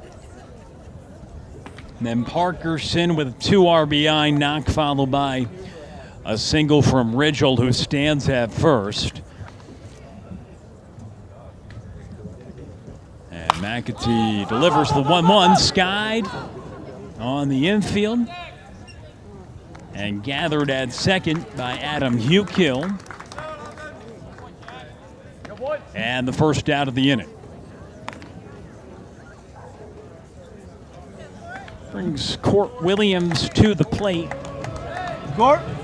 Walked in his first trip. The designated hitter, number 23, Court Williams. The senior catcher DHing tonight. Just his 6th game that he's appeared in this season tonight. As he hits with runners on the corners, another check at first. But a lot of firsts, or at least guys who haven't got a ton of action we've seen tonight after Andujar made his 11th appearance and first start, working 2 scoreless innings. It was Carter Pearson who only needed 10 pitches to retire the side in order in the top of the third. McAtee is keeping a close eye on Andrew Ridgel at first base. Ridgel, 8 stolen bases on the year, which for most squads will be a pretty good mark, but it's 5th on the team for the Cardinals. He's trailing 3 guys who are all north of 20 stolen bases, though. We'll see if he'll be in motion with Williams at the plate. McAtee certainly thinks he may be as he takes another look. 0-1 count with 1 down and runners on the corners as Court Williams digs in. The Cardinals, they've been able to put a run on the board in every inning. 1 in the first, 1 in the second, 2 more here in the bottom of the third. A 4-0 lead for Fort Worth Christian.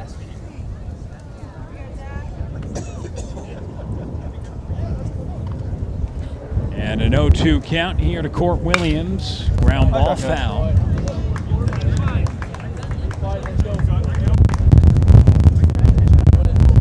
To the right side, close to another big leaguer on this staff, and Curtis Wilkerson. You got Rusty Greer coaching third.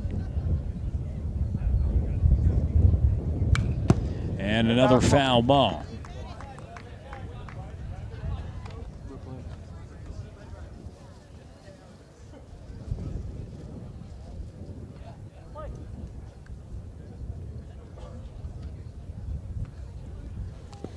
And that hits Court Williams, so a walk and then hit by pitch for the senior DH, and the bases loaded once again.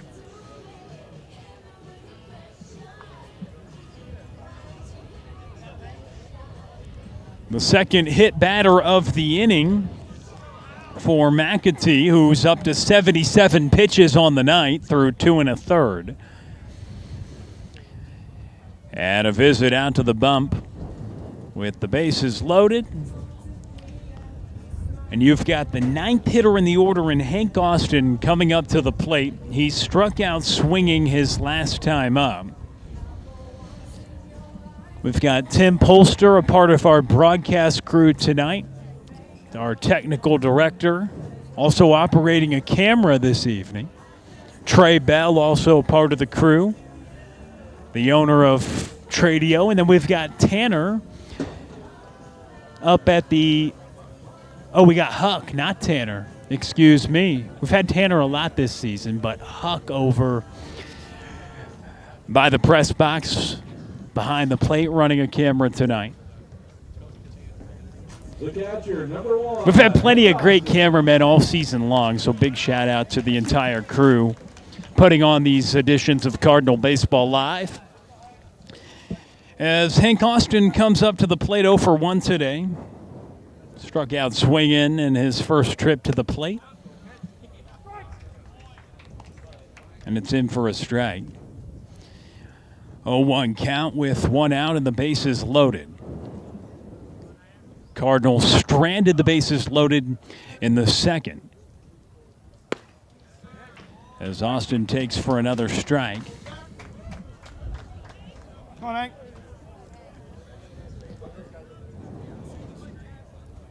As the Cardinals look to add on to what is a 4-0 advantage. The 0-2. Austin shoots it to right field.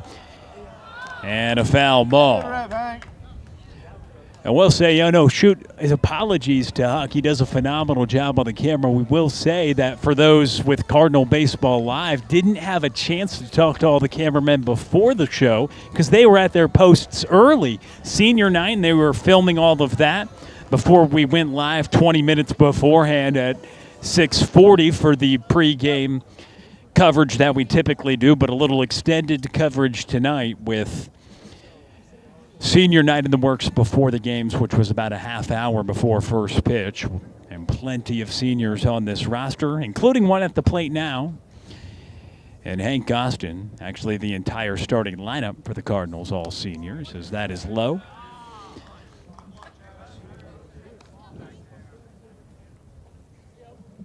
Go, Hank. 1 ball, 2 strikes with 1 gone, and the base is full of Cardinals here in the bottom of the 3rd inning. The 82nd offering from McAtee goes upstairs.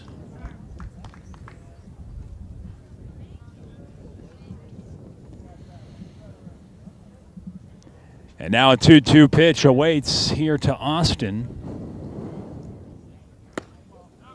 Good leave. And we'll have a payoff pitch. 3 balls, 2 strikes. The count now full.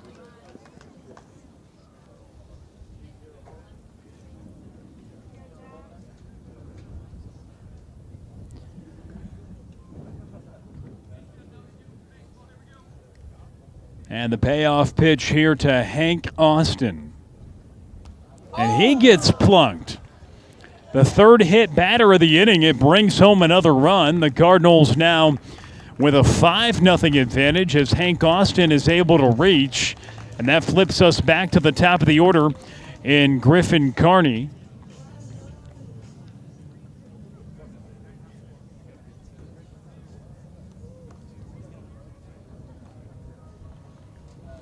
So back-to-back hit batters, and the latter bringing home a run to extend the lead. The 3rd run of the inning and 5th overall of the game. Bases still loaded now. But after 2 1/3, the outing expires for Jack McAtee, and a new arm coming into the ballgame.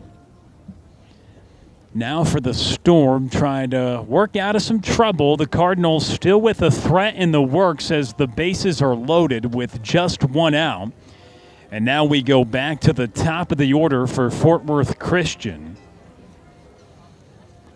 As Hank Austin was hit, the 3rd hit batter of the inning and back-to-back. Hit batters is Austin.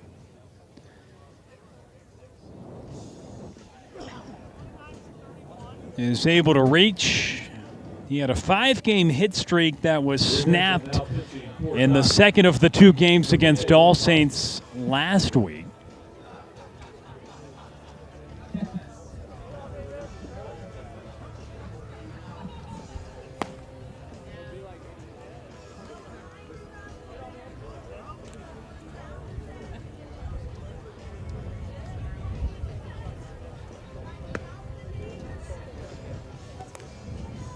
Excuse me, now pitching for Doc, number 29, Charlie Key.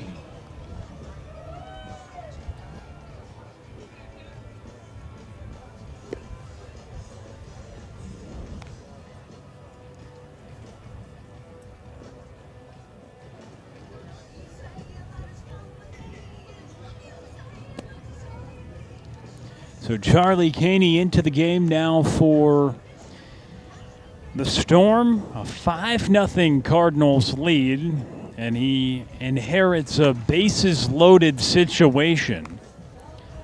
The toughest situation for relievers to come in is the bases loaded, and to make matters more difficult, he'll have to do it against the top of the Cardinals order in Griffin Carney. So it was 2 trips through the Fort Worth Christian lineup for Jack McAtee, but before he was about to start his 3rd turn, it's a change on the mound.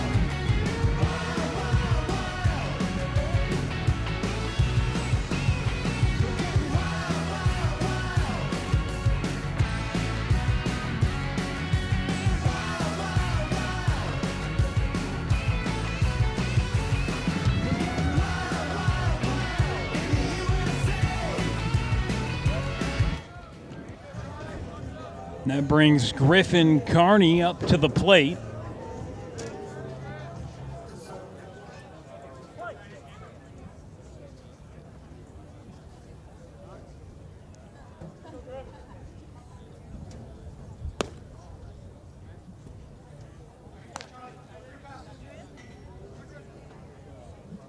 And the first one from Charlie Keeney outside the zone here to Griffin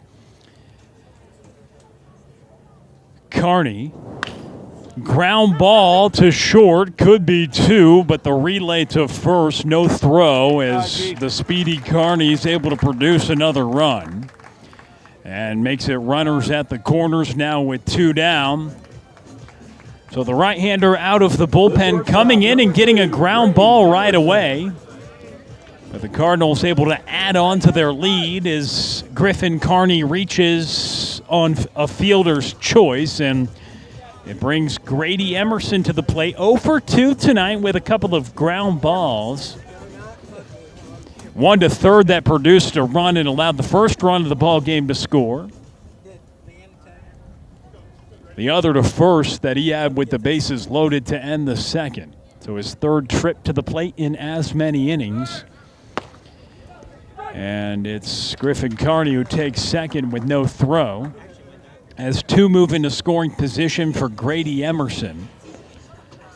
So on a 17-game hit streak and a 9-game multi-hit streak into tonight's action, but 0 for 2 this evening.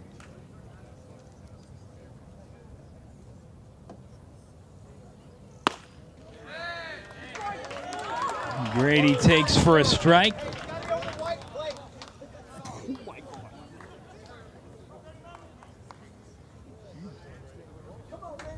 Let's go, G. Emerson with 6 RBIs over his last 3 games. He's got a couple in scoring position now with a 1-1 count.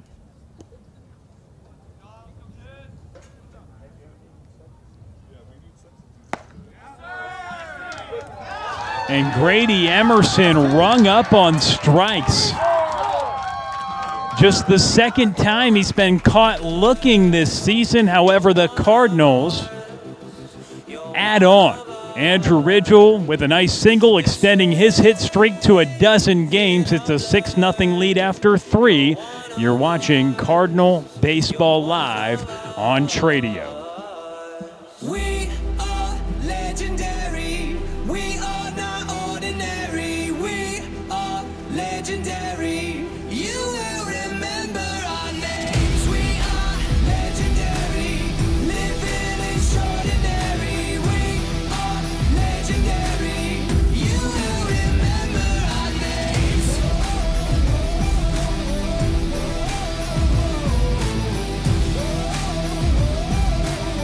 You will remember our names. You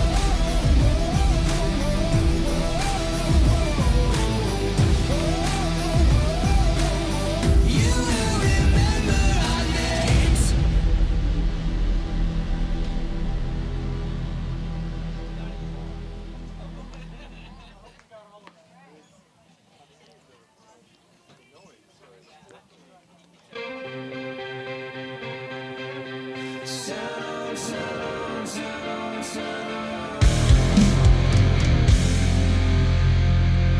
My bones are hard to break. I can feel when the earth begins to shake. I've been waiting for this change. Come down below. Come down below.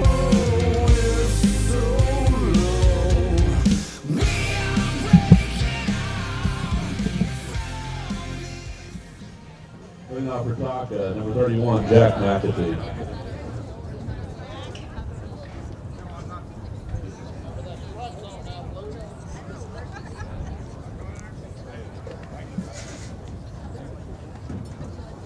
So Carter Pearson back out for another inning of action. Grady Emerson striking out, looking to end last half inning.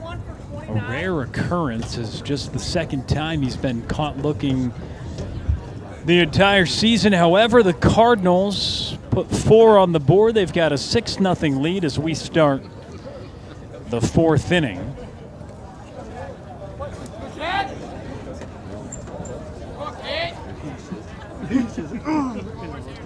It's Jack McAtee leading things off. And the first one bounced for ball 1. There's just 10 pitches that Carter Pearson needed in the third to retire the side in order in his first inning of work this season. And the 1-0 popped up right side. Griffin Carney giving chase, called off by Castleberry, who's on the move to make the grab.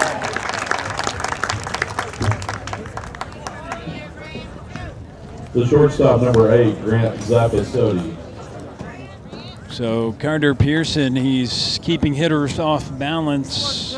Had a ball right back to him to begin his outing, and then 3 straight flyouts, 2 to right and 1 to left. He's retired 4 consecutive batters out of the bullpen. As that sails to the backstop.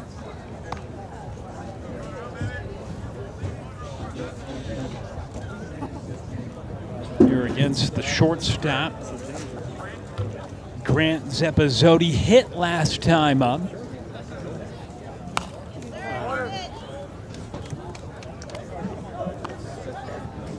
That's fouled back.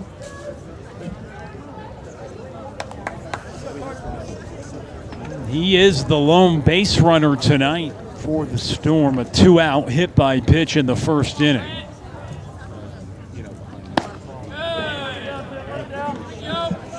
As Andujar had a 1-2-3 second, Pearson had a 1-2-3 third, and he retires the first in the fourth.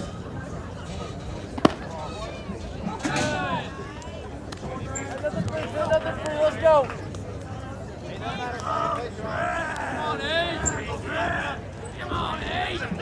So Grant Zappasotti hitting now with a 3-ball, 1-strike count. And that's ball 4. So he has reached twice, the only base runner tonight 35, Travis Richmond. for TACA as Travis Richmond comes up to the plate. After the free pass issued by Pearson.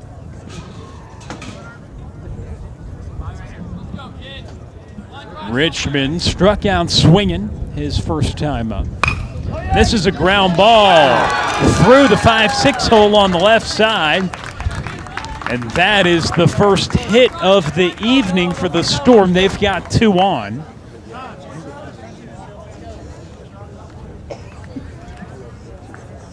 And so the first runner that has been in scoring position this evening now for TACA, their first hit of the night,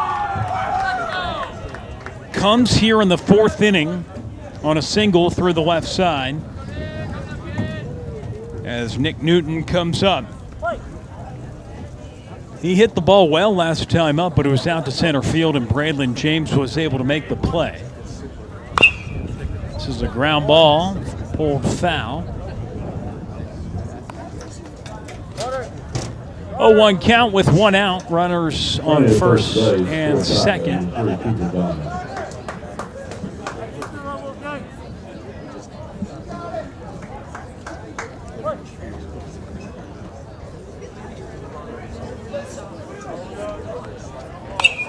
There we go. Swing it ahead.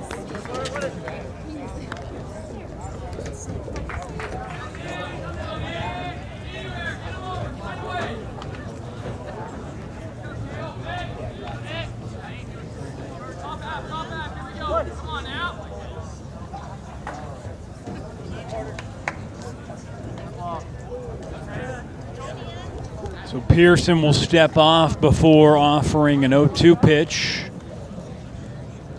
So Nick Newton flew out to center last time up. Middle infield at double play depth.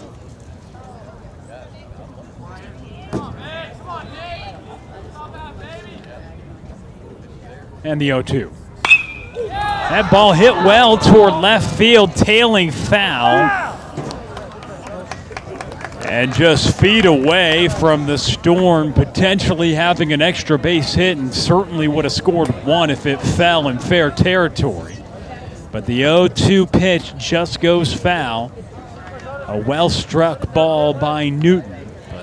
But The count remains 0-2.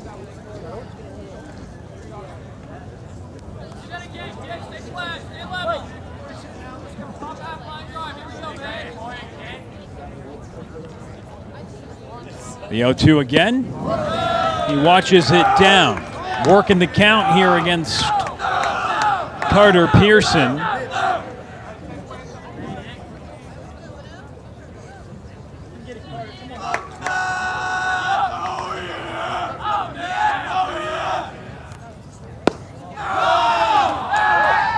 Throw down to second by Austin.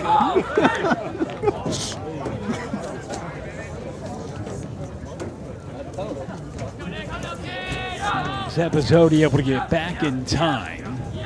2 balls, 2 strikes. With 1 out. A 6-0 ball game here in the top of the 4th inning. Pearson. Livers, that's popped up.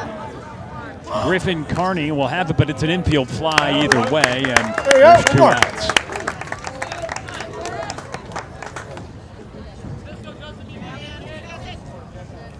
The left fielder number 2, Justin Frick. So Justin Fricky will now come up to the plate with runners on first and second. The left fielder grounded out to short last time up.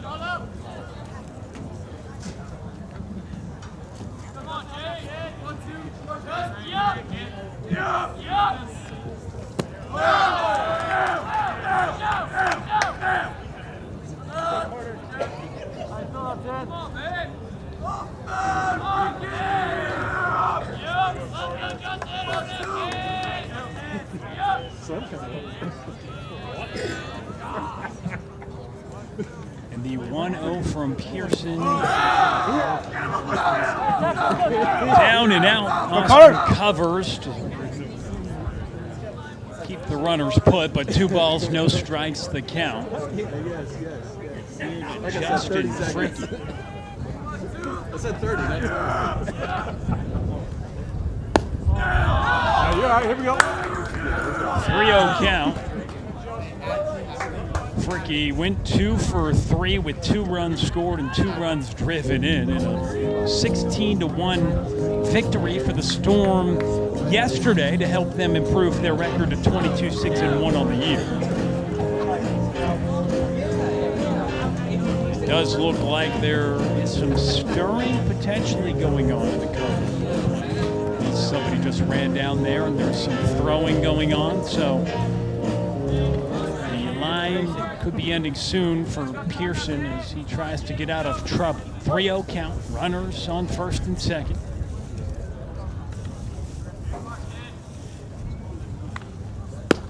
That is ball 4. Not a bad miss. Bases now loaded. So coming into this inning, at just 1 base runner tonight for the Storm. They now have 3 here in this inning to load up the bases, including their first hit of the night. And pitching coach John Hampton will walk out to the mound to talk with the senior right-hander with the bases loaded here in the top of the 4th inning.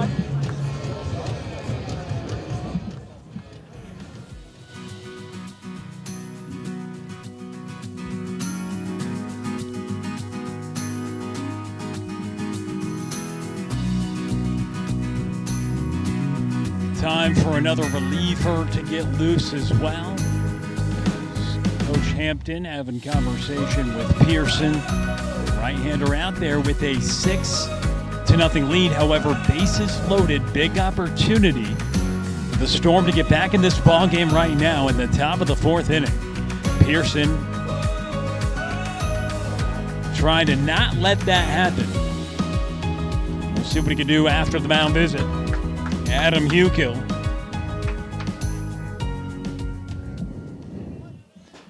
Up to the dish. Struck out swinging his last time up. And takes the first down. So a walk, single, and another walk have loaded up the bases here in the top of the 4th. Cardinals had bases loaded situations in the second and third, and now the Storm with an opportunity.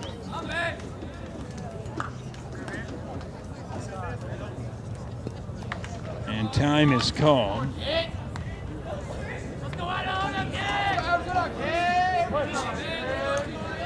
1-0 count here to the second baseman.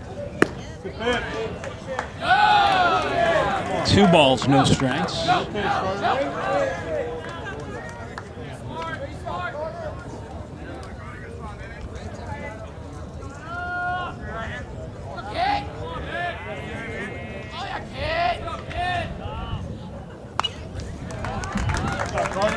Fouled straight back on a 2-0 offering.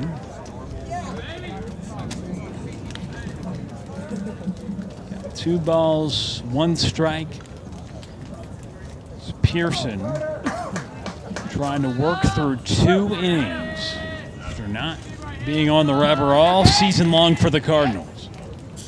There you go. Fouled back once again, a good cut, but now a 2-ball, 2-strike count.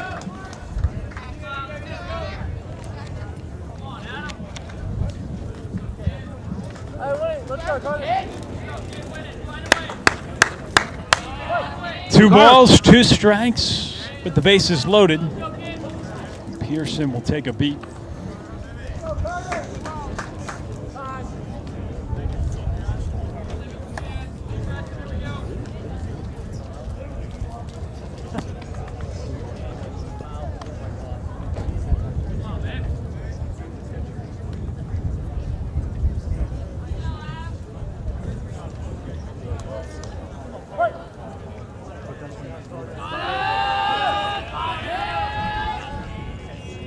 Pearson set, delivers, popped up to Castleberry out in right, and that will retire the side. Storm strand the bases loaded, held off the scoreboard as it's a 6-0 Cardinal lead as they come back to the plate in the home half of the 4th inning.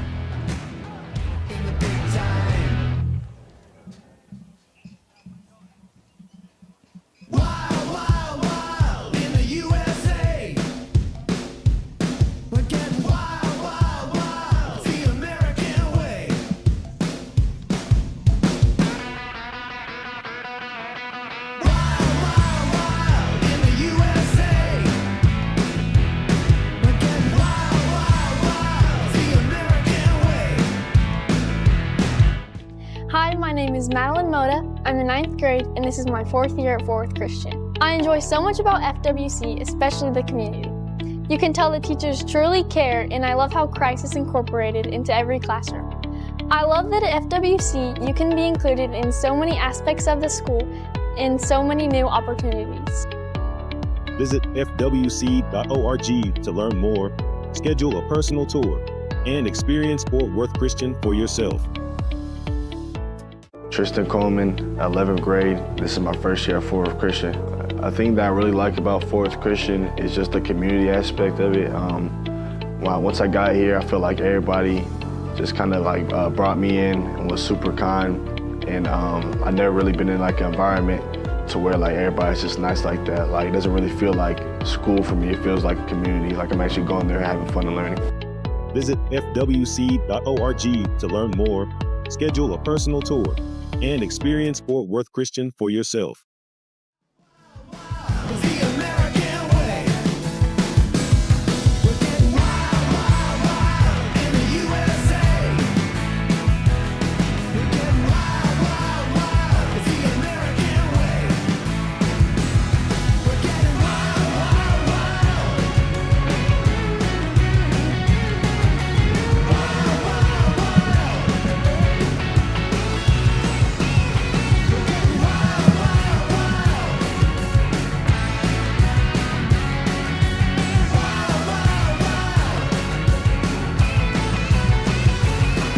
The Storm able to load up the bases, get their first hit of the evening. But Carter Pearson, 2 scoreless, gets a fly out to right to Jackson Castleberry to end the threat. As TACA strands the bases loaded, we begin The bottom of the fourth inning, heart of the order up for Fort Worth Christian. 3, 4, and 5 in the lineup. Braylon James leading things off. James 1 for 2 this evening.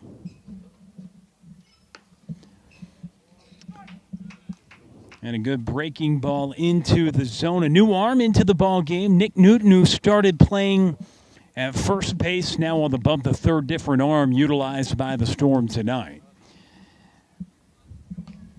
Misses. Down 2 balls and a strike, the count.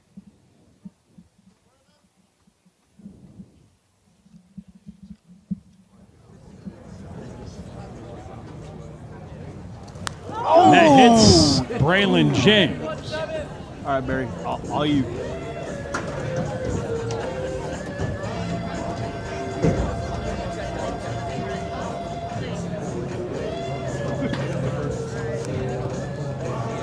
Another Cardinal being hit, the third Cardinal hit by a pitch this evening.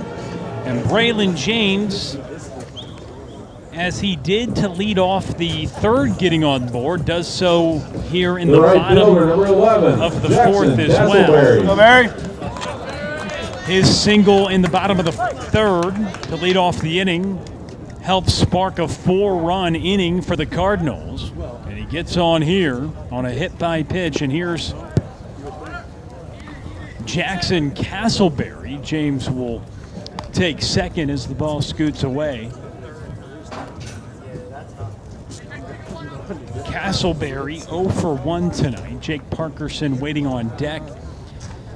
Castleberry, another Cardinal who was hit. His last time up, as 3 Cardinals were plunked last inning, and now James to begin this frame. We've seen 5 total hit by pitches tonight. 4 Cardinal batters have been hit. And also Antonio Andujar plunked a batter with 2 down in the first. He worked 2 scoreless. Carter Pearson has now worked 2 scoreless. As they've limited the Storm to just 1 hit tonight. Had their biggest threat last half inning loading the bases. But a fly out to right ended the threat. Here's Jackson Castleberry. He swings through it, a ball and a strike, the count. Go, Wands.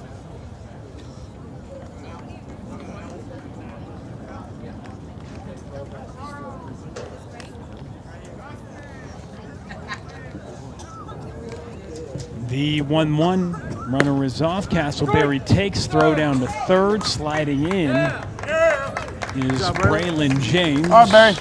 As he takes yet another bag. 24 stolen bases on the year for him. He's creeping toward Griffin Carney and Grady Emerson territory in the stolen base department. Now it's a 1-ball, 2-strike count. And Castleberry fouls it away. So Jackson Castleberry was hit, then came home to score in the Cardinals' 4-run bottom of the third. And he has scored at least 1 run now in 9 straight games, the Cardinals' cleanup hitter. And the 1-2 bounced.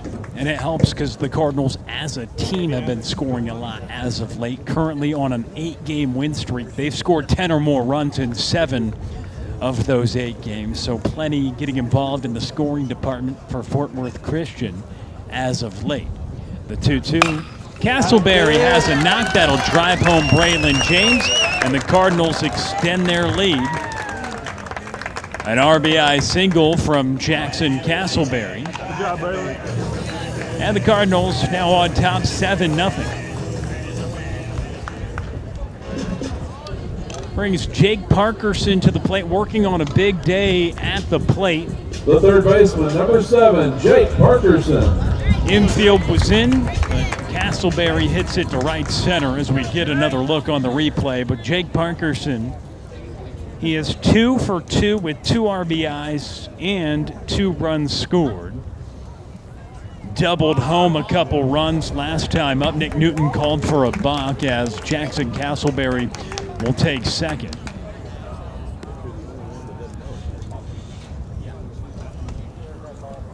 We saw yesterday in the Cardinals' victory, they benefited from a couple balks against the Thesa Riders, an 11-1 victory, and a couple runs were actually balked home. And right there, Newton turning to throw but didn't throw it and ruled a balk. As you saw on the replay, as Jake Parkerson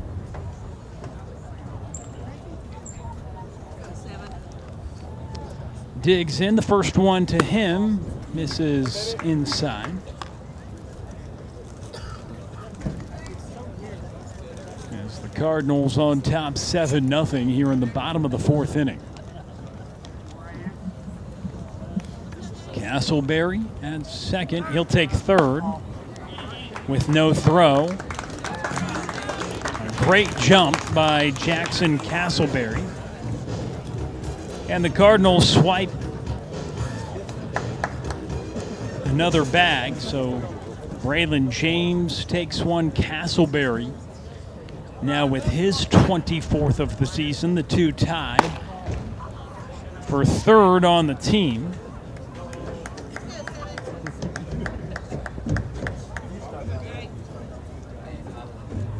Castleberry stealing third. The 3-0 off the plate. Jake Parkerson has now reached 3 times as he draws the 4-pitch free pass to bring Andrew Ridgel to the plate, who also has reached twice tonight. Andrew Ridgel. Ridgel extending his hit streak. He punched one through the right side his last time up to push his hit streak to 12 straight. Parkerson getting on the walk to put runners at the corners. It's the 4th free pass drawn by the Cardinals tonight, but they have 4 more quote-unquote free passes as well with hit by pitches. So they've been hit 4 times, walked 4 times, have 6 hits as well. Plenty of base runners tonight for the Cardinals, who lead 7-0 here in the bottom of the 4th inning.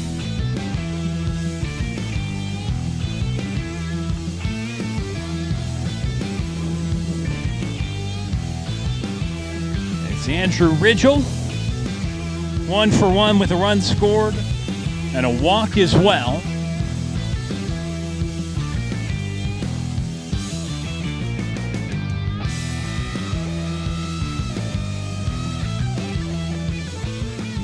Castleberry at third. Cardinals with 4 stolen bases in this game, up to 126 on the year. Just an incredible total for Rusty Greer's group. Andrew Ridgel now at the plate. Newton with a look for first and third, but no throw, and the runners stay put. And the first delivery upcoming here to Andrew Ridgel.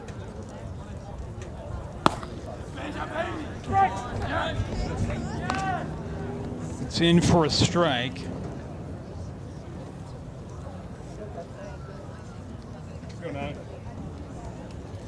Ridgel on twice tonight, no surprise for the first baseman with a .578 on-base percentage this year. I mean, that is just a blistering rate that Andrew Ridgel is getting on base. An OBP of .578, went 1 for 3. His last time out, draws a lot of walks, handles the bat well. He'll try to protect here with 2 strikes. Another check on first and third. Nick Newton understanding the assignment with the aggressive Cardinals on the base paths. Parkerson, not someone who's run a ton this year. And Ridgel with the ground ball. He'll go straight to first. Stretch is made.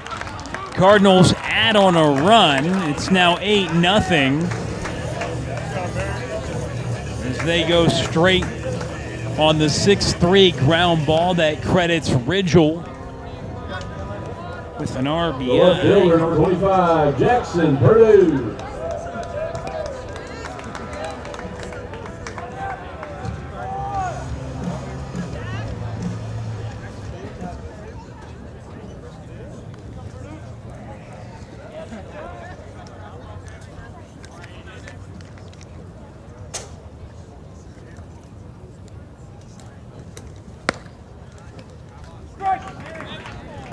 Good off-speed in for a strike from Newton. 0-1 count with 1 out. Parkerson at second, Purdue at the plate, 0 for 2 tonight.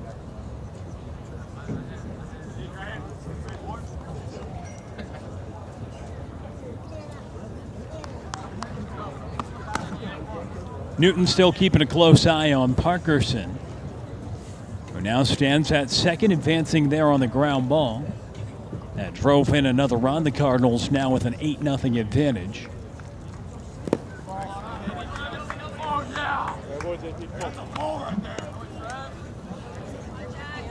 Their misfires low. Fort Worth Christian 26-5-1, looking for their 9th straight win tonight.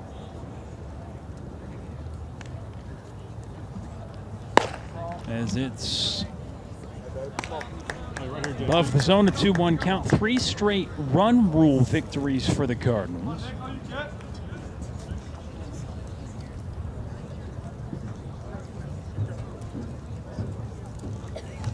They've outscored their opponents 37-3 over the last 3 games and leading 8-0 tonight as it goes to the backstop, allowing Parkerson to advance to third. And more impressively as well, within district play, the Cardinals with 6 straight run rule decisions.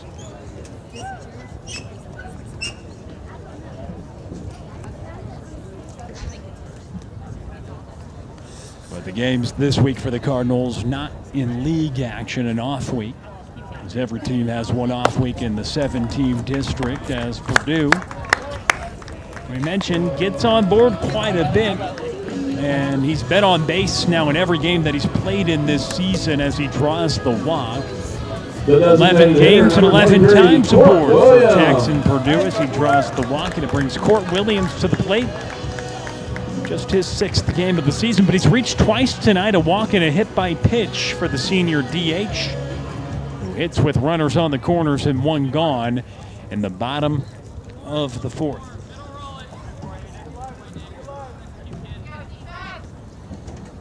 Newton comes home, and it's Court Williams who gets hit for a 2nd time tonight. The 5th Cardinal batter that's been plunked, and that loads up the bases for Hank Austin.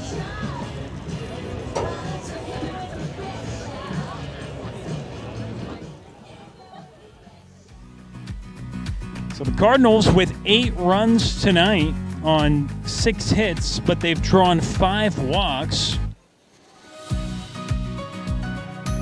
They've been hit 5 times as well. They had them loaded in the 2nd, loaded in the 3rd. They're loaded once again here in the bottom of the 4th. The Cardinals have put at least 1 run on the scoreboard in each of the first 4 innings of this ball game to push their lead to 8-0 with 1 in the 1st, 1 in the 2nd, 4 in the 3rd, 2 so far in the bottom of the 4th, and the threat continues because it's Austin and then back to the top of the order for Fort Worth Christian.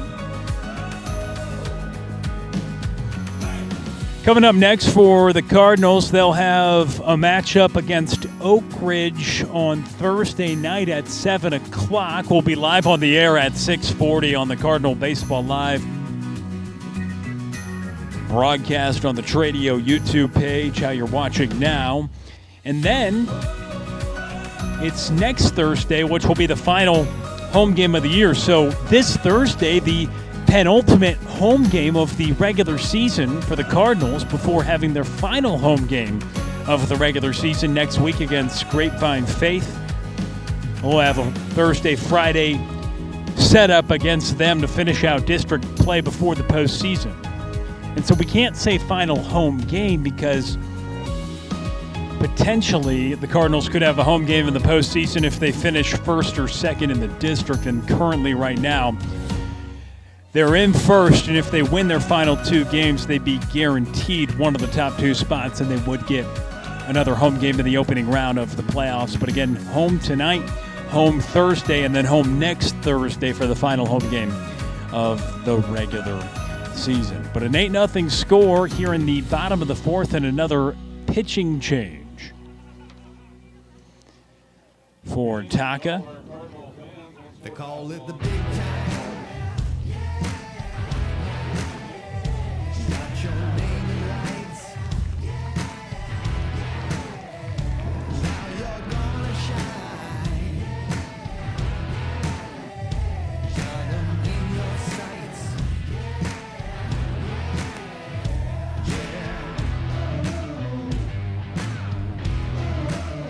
So bases loaded here against the senior catcher, Hank Austin. The catcher, number 1, Hank Austin. It's Hank Austin coming up to the plate. Grant Zeppizotti now on the mound, called upon in relief here with the bases loaded, and gets a swing and a miss.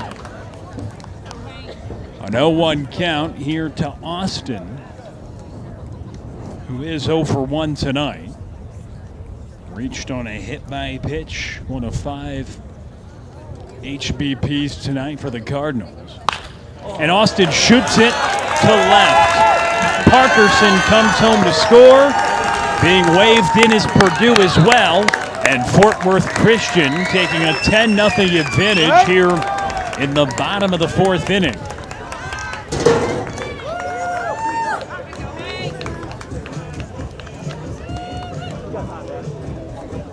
Jacob Ward will run for Austin, who's continuing to swing the bat well toward the back half of the season. The second baseman, number 27, Griffin Carney.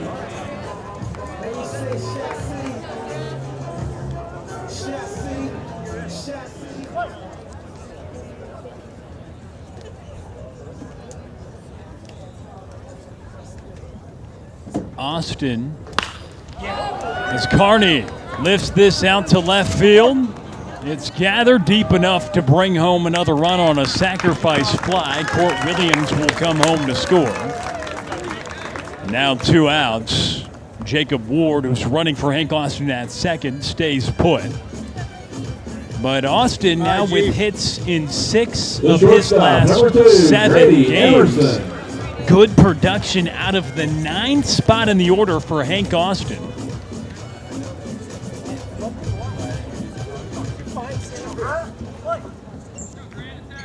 Who has 7 of his 14 hits this season over the last 7 games now. Hank Austin, who just came through there, followed by a sacrifice fly from Carney.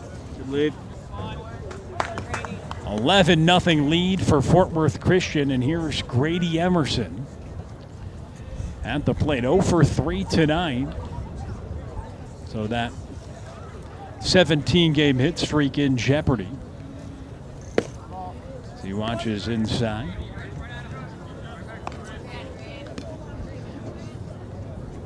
Could be his final shot to extend that impressive streak of 17 consecutive games with a hit, and also 32 straight getting aboard.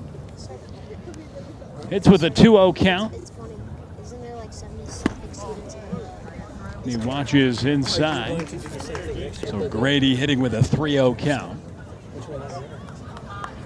Haven't seen many 0 for 3s on the ledger for Grady this season, a .551 hitter. It is. You got a lot more kids in your grade. How many kids are in your grade, you know? And Emerson shoots it to center. Got a hold of it, but right at the center fielder. So Grady retired once again, but the Cardinals do damage. Put a crooked number on the scoreboard. 5 runs in the bottom of the 4th. They lead 11-0 as we head to the 5th. You're watching Cardinal Baseball live on Tradio.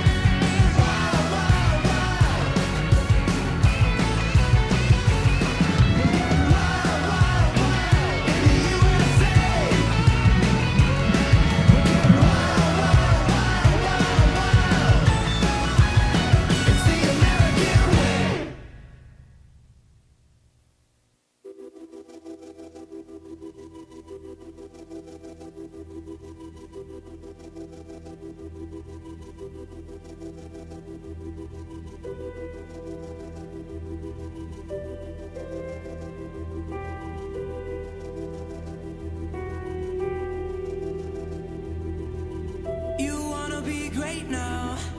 You're just trying to find a way out. I don't wanna tell you how to live, but I just don't want you to miss. And I don't mean to scare you, I want you to live, and I dare you to give this life all you have. Yeah, all you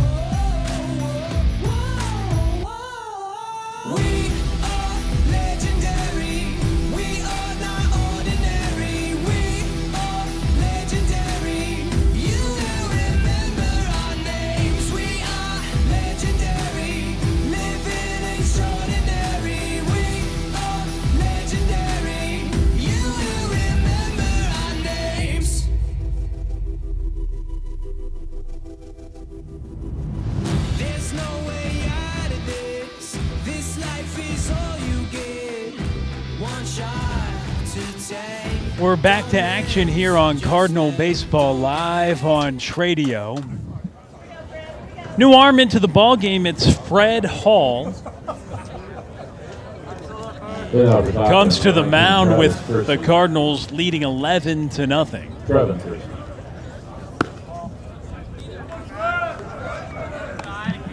Fred Hall, you saw the numbers on the screen a moment ago, but he has been really effective out of the bullpen. All of his appearances have been in relief, but in 10 1/3 innings this season, has one save and has only allowed one earned run.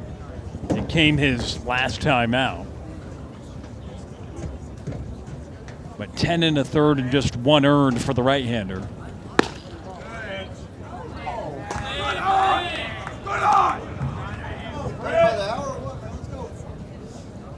He works to 8-9-1 here in the Storm order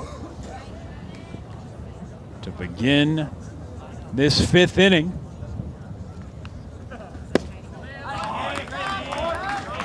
And a leadoff base runner. Trevin Kersey draws the walk, and that'll bring up Hudson Pecoraro, center fielder, who flew out to right field his last time up. And that's lifted to center. Braylon James has it for the first down.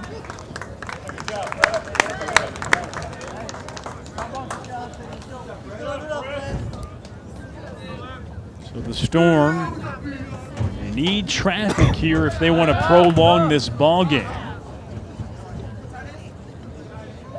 So the Cardinals 2 outs away from their 9th consecutive victory, and they've now had 8 of their last 9 score 10 or more runs. It would be their 3rd or 4th straight run rule victory should they get 2 outs without allowing a run here in the 5th inning.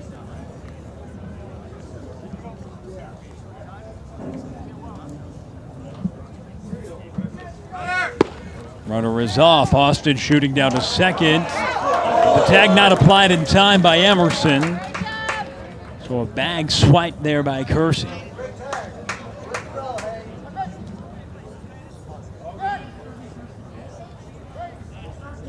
Titus Heavish at the plate, 0 for 2 tonight. Caught looking his first time up. Popped out to left in his second at-bat. A ball and a strike, the count now with a runner at second. And a ground ball. Right to Griffin Carney, who makes the play. Runner advances to third.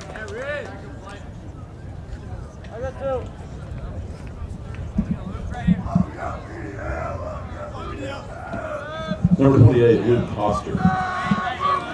Be sure to stay tuned with us after the conclusion of the ball game. We'll be joined alongside our player of the game on the field here at Keck Field. It's Fred Hall trying to get the final out. Here with an 0-1 count and 2 down.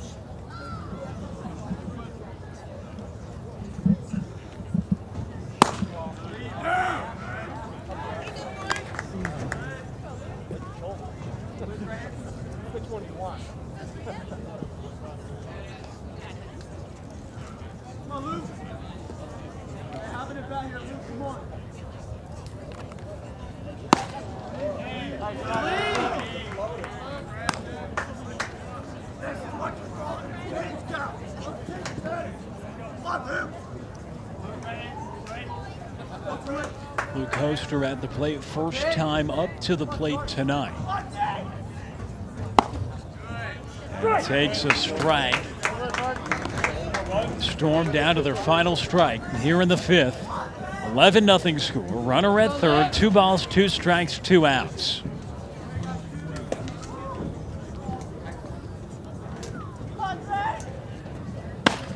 All delivering it above the zone, and now a full count.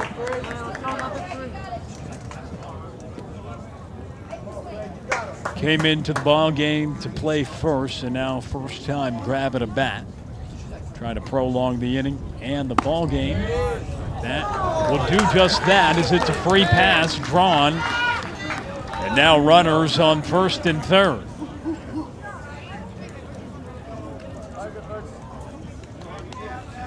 Number 8, Grant Zapasodi.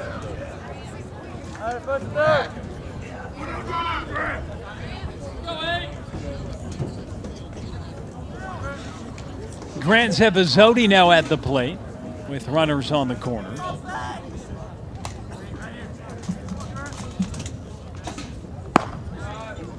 And Hall misses upstairs. 1-0 count.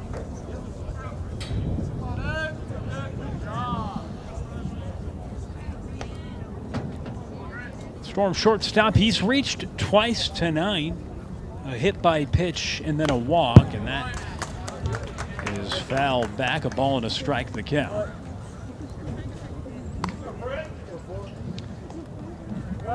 So far tonight for TACA, just 1 hit. They've been able to generate some base runners. Loaded them up earlier in the ball game. They've got 2 aboard now. The 1-1. That's out to center. Braylon James is there to make the grab. And the Cardinals 11-0. They pick up another victory. It is their 9th consecutive win, 4th straight win by run rule decision. And the Cardinals only surrendered 3 total runs over the last 4 ball games, and we will have our player of the game coming up. Jake Parkerson will be with us on the field here at Keck Field. We'll talk to the senior on senior night, Jake Parkerson, who had a big night at the plate. When we come back, you're watching Cardinal Baseball Live on Tradio.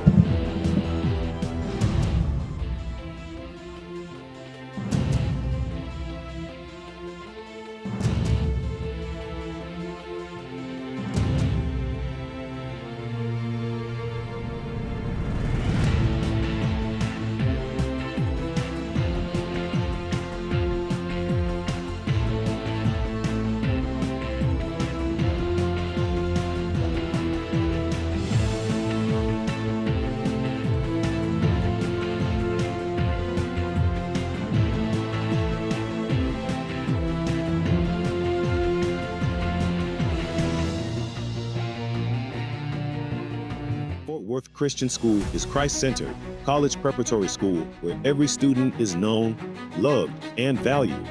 At FWC, students are challenged to pursue excellence in the classroom, in competition, and in their faith, all while being equipped with a strong biblical worldview.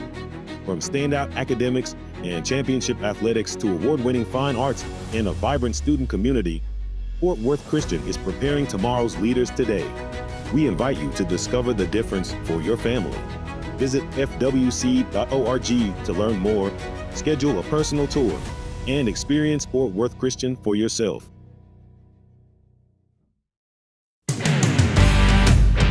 Thank you so much for joining the game with us today. We hope you are enjoying this presentation of Cardinal Baseball Live on Tradio. We have a target of 20,000 channel subscribers before the end of this spring. We need your help to reach that goal. So please hit the subscribe button and the like button, and pick a friend or family member to whom you can share the game. We are happy you are watching and hope you consider becoming a member for access to different member-only content.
All right, we welcome you back here on the field at Keck Field. The Cardinals win it 11-0, the final score. We're joined by our player of the game, Jake Parkerson, 2 for 2 tonight, able to drive in a couple runs, score 3 runs. Jake, thanks for taking time to join us. Your team comes out with another run rule victory. Cardinals are hot right now, 9 wins in a row.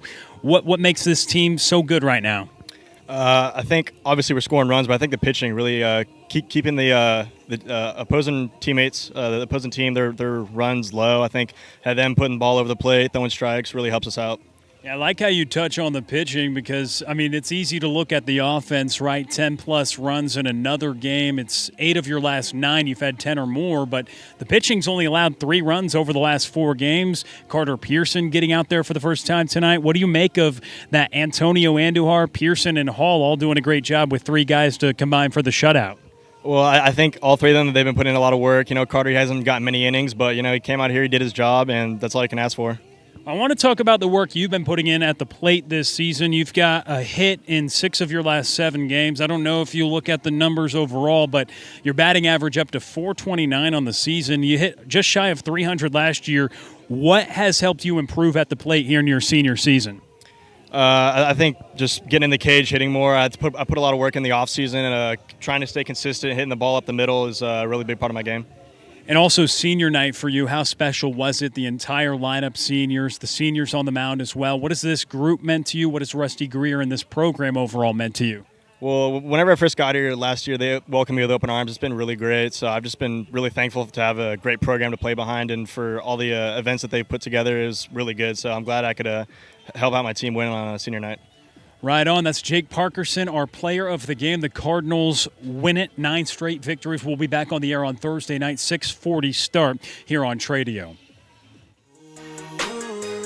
We only play to win. That's on everything.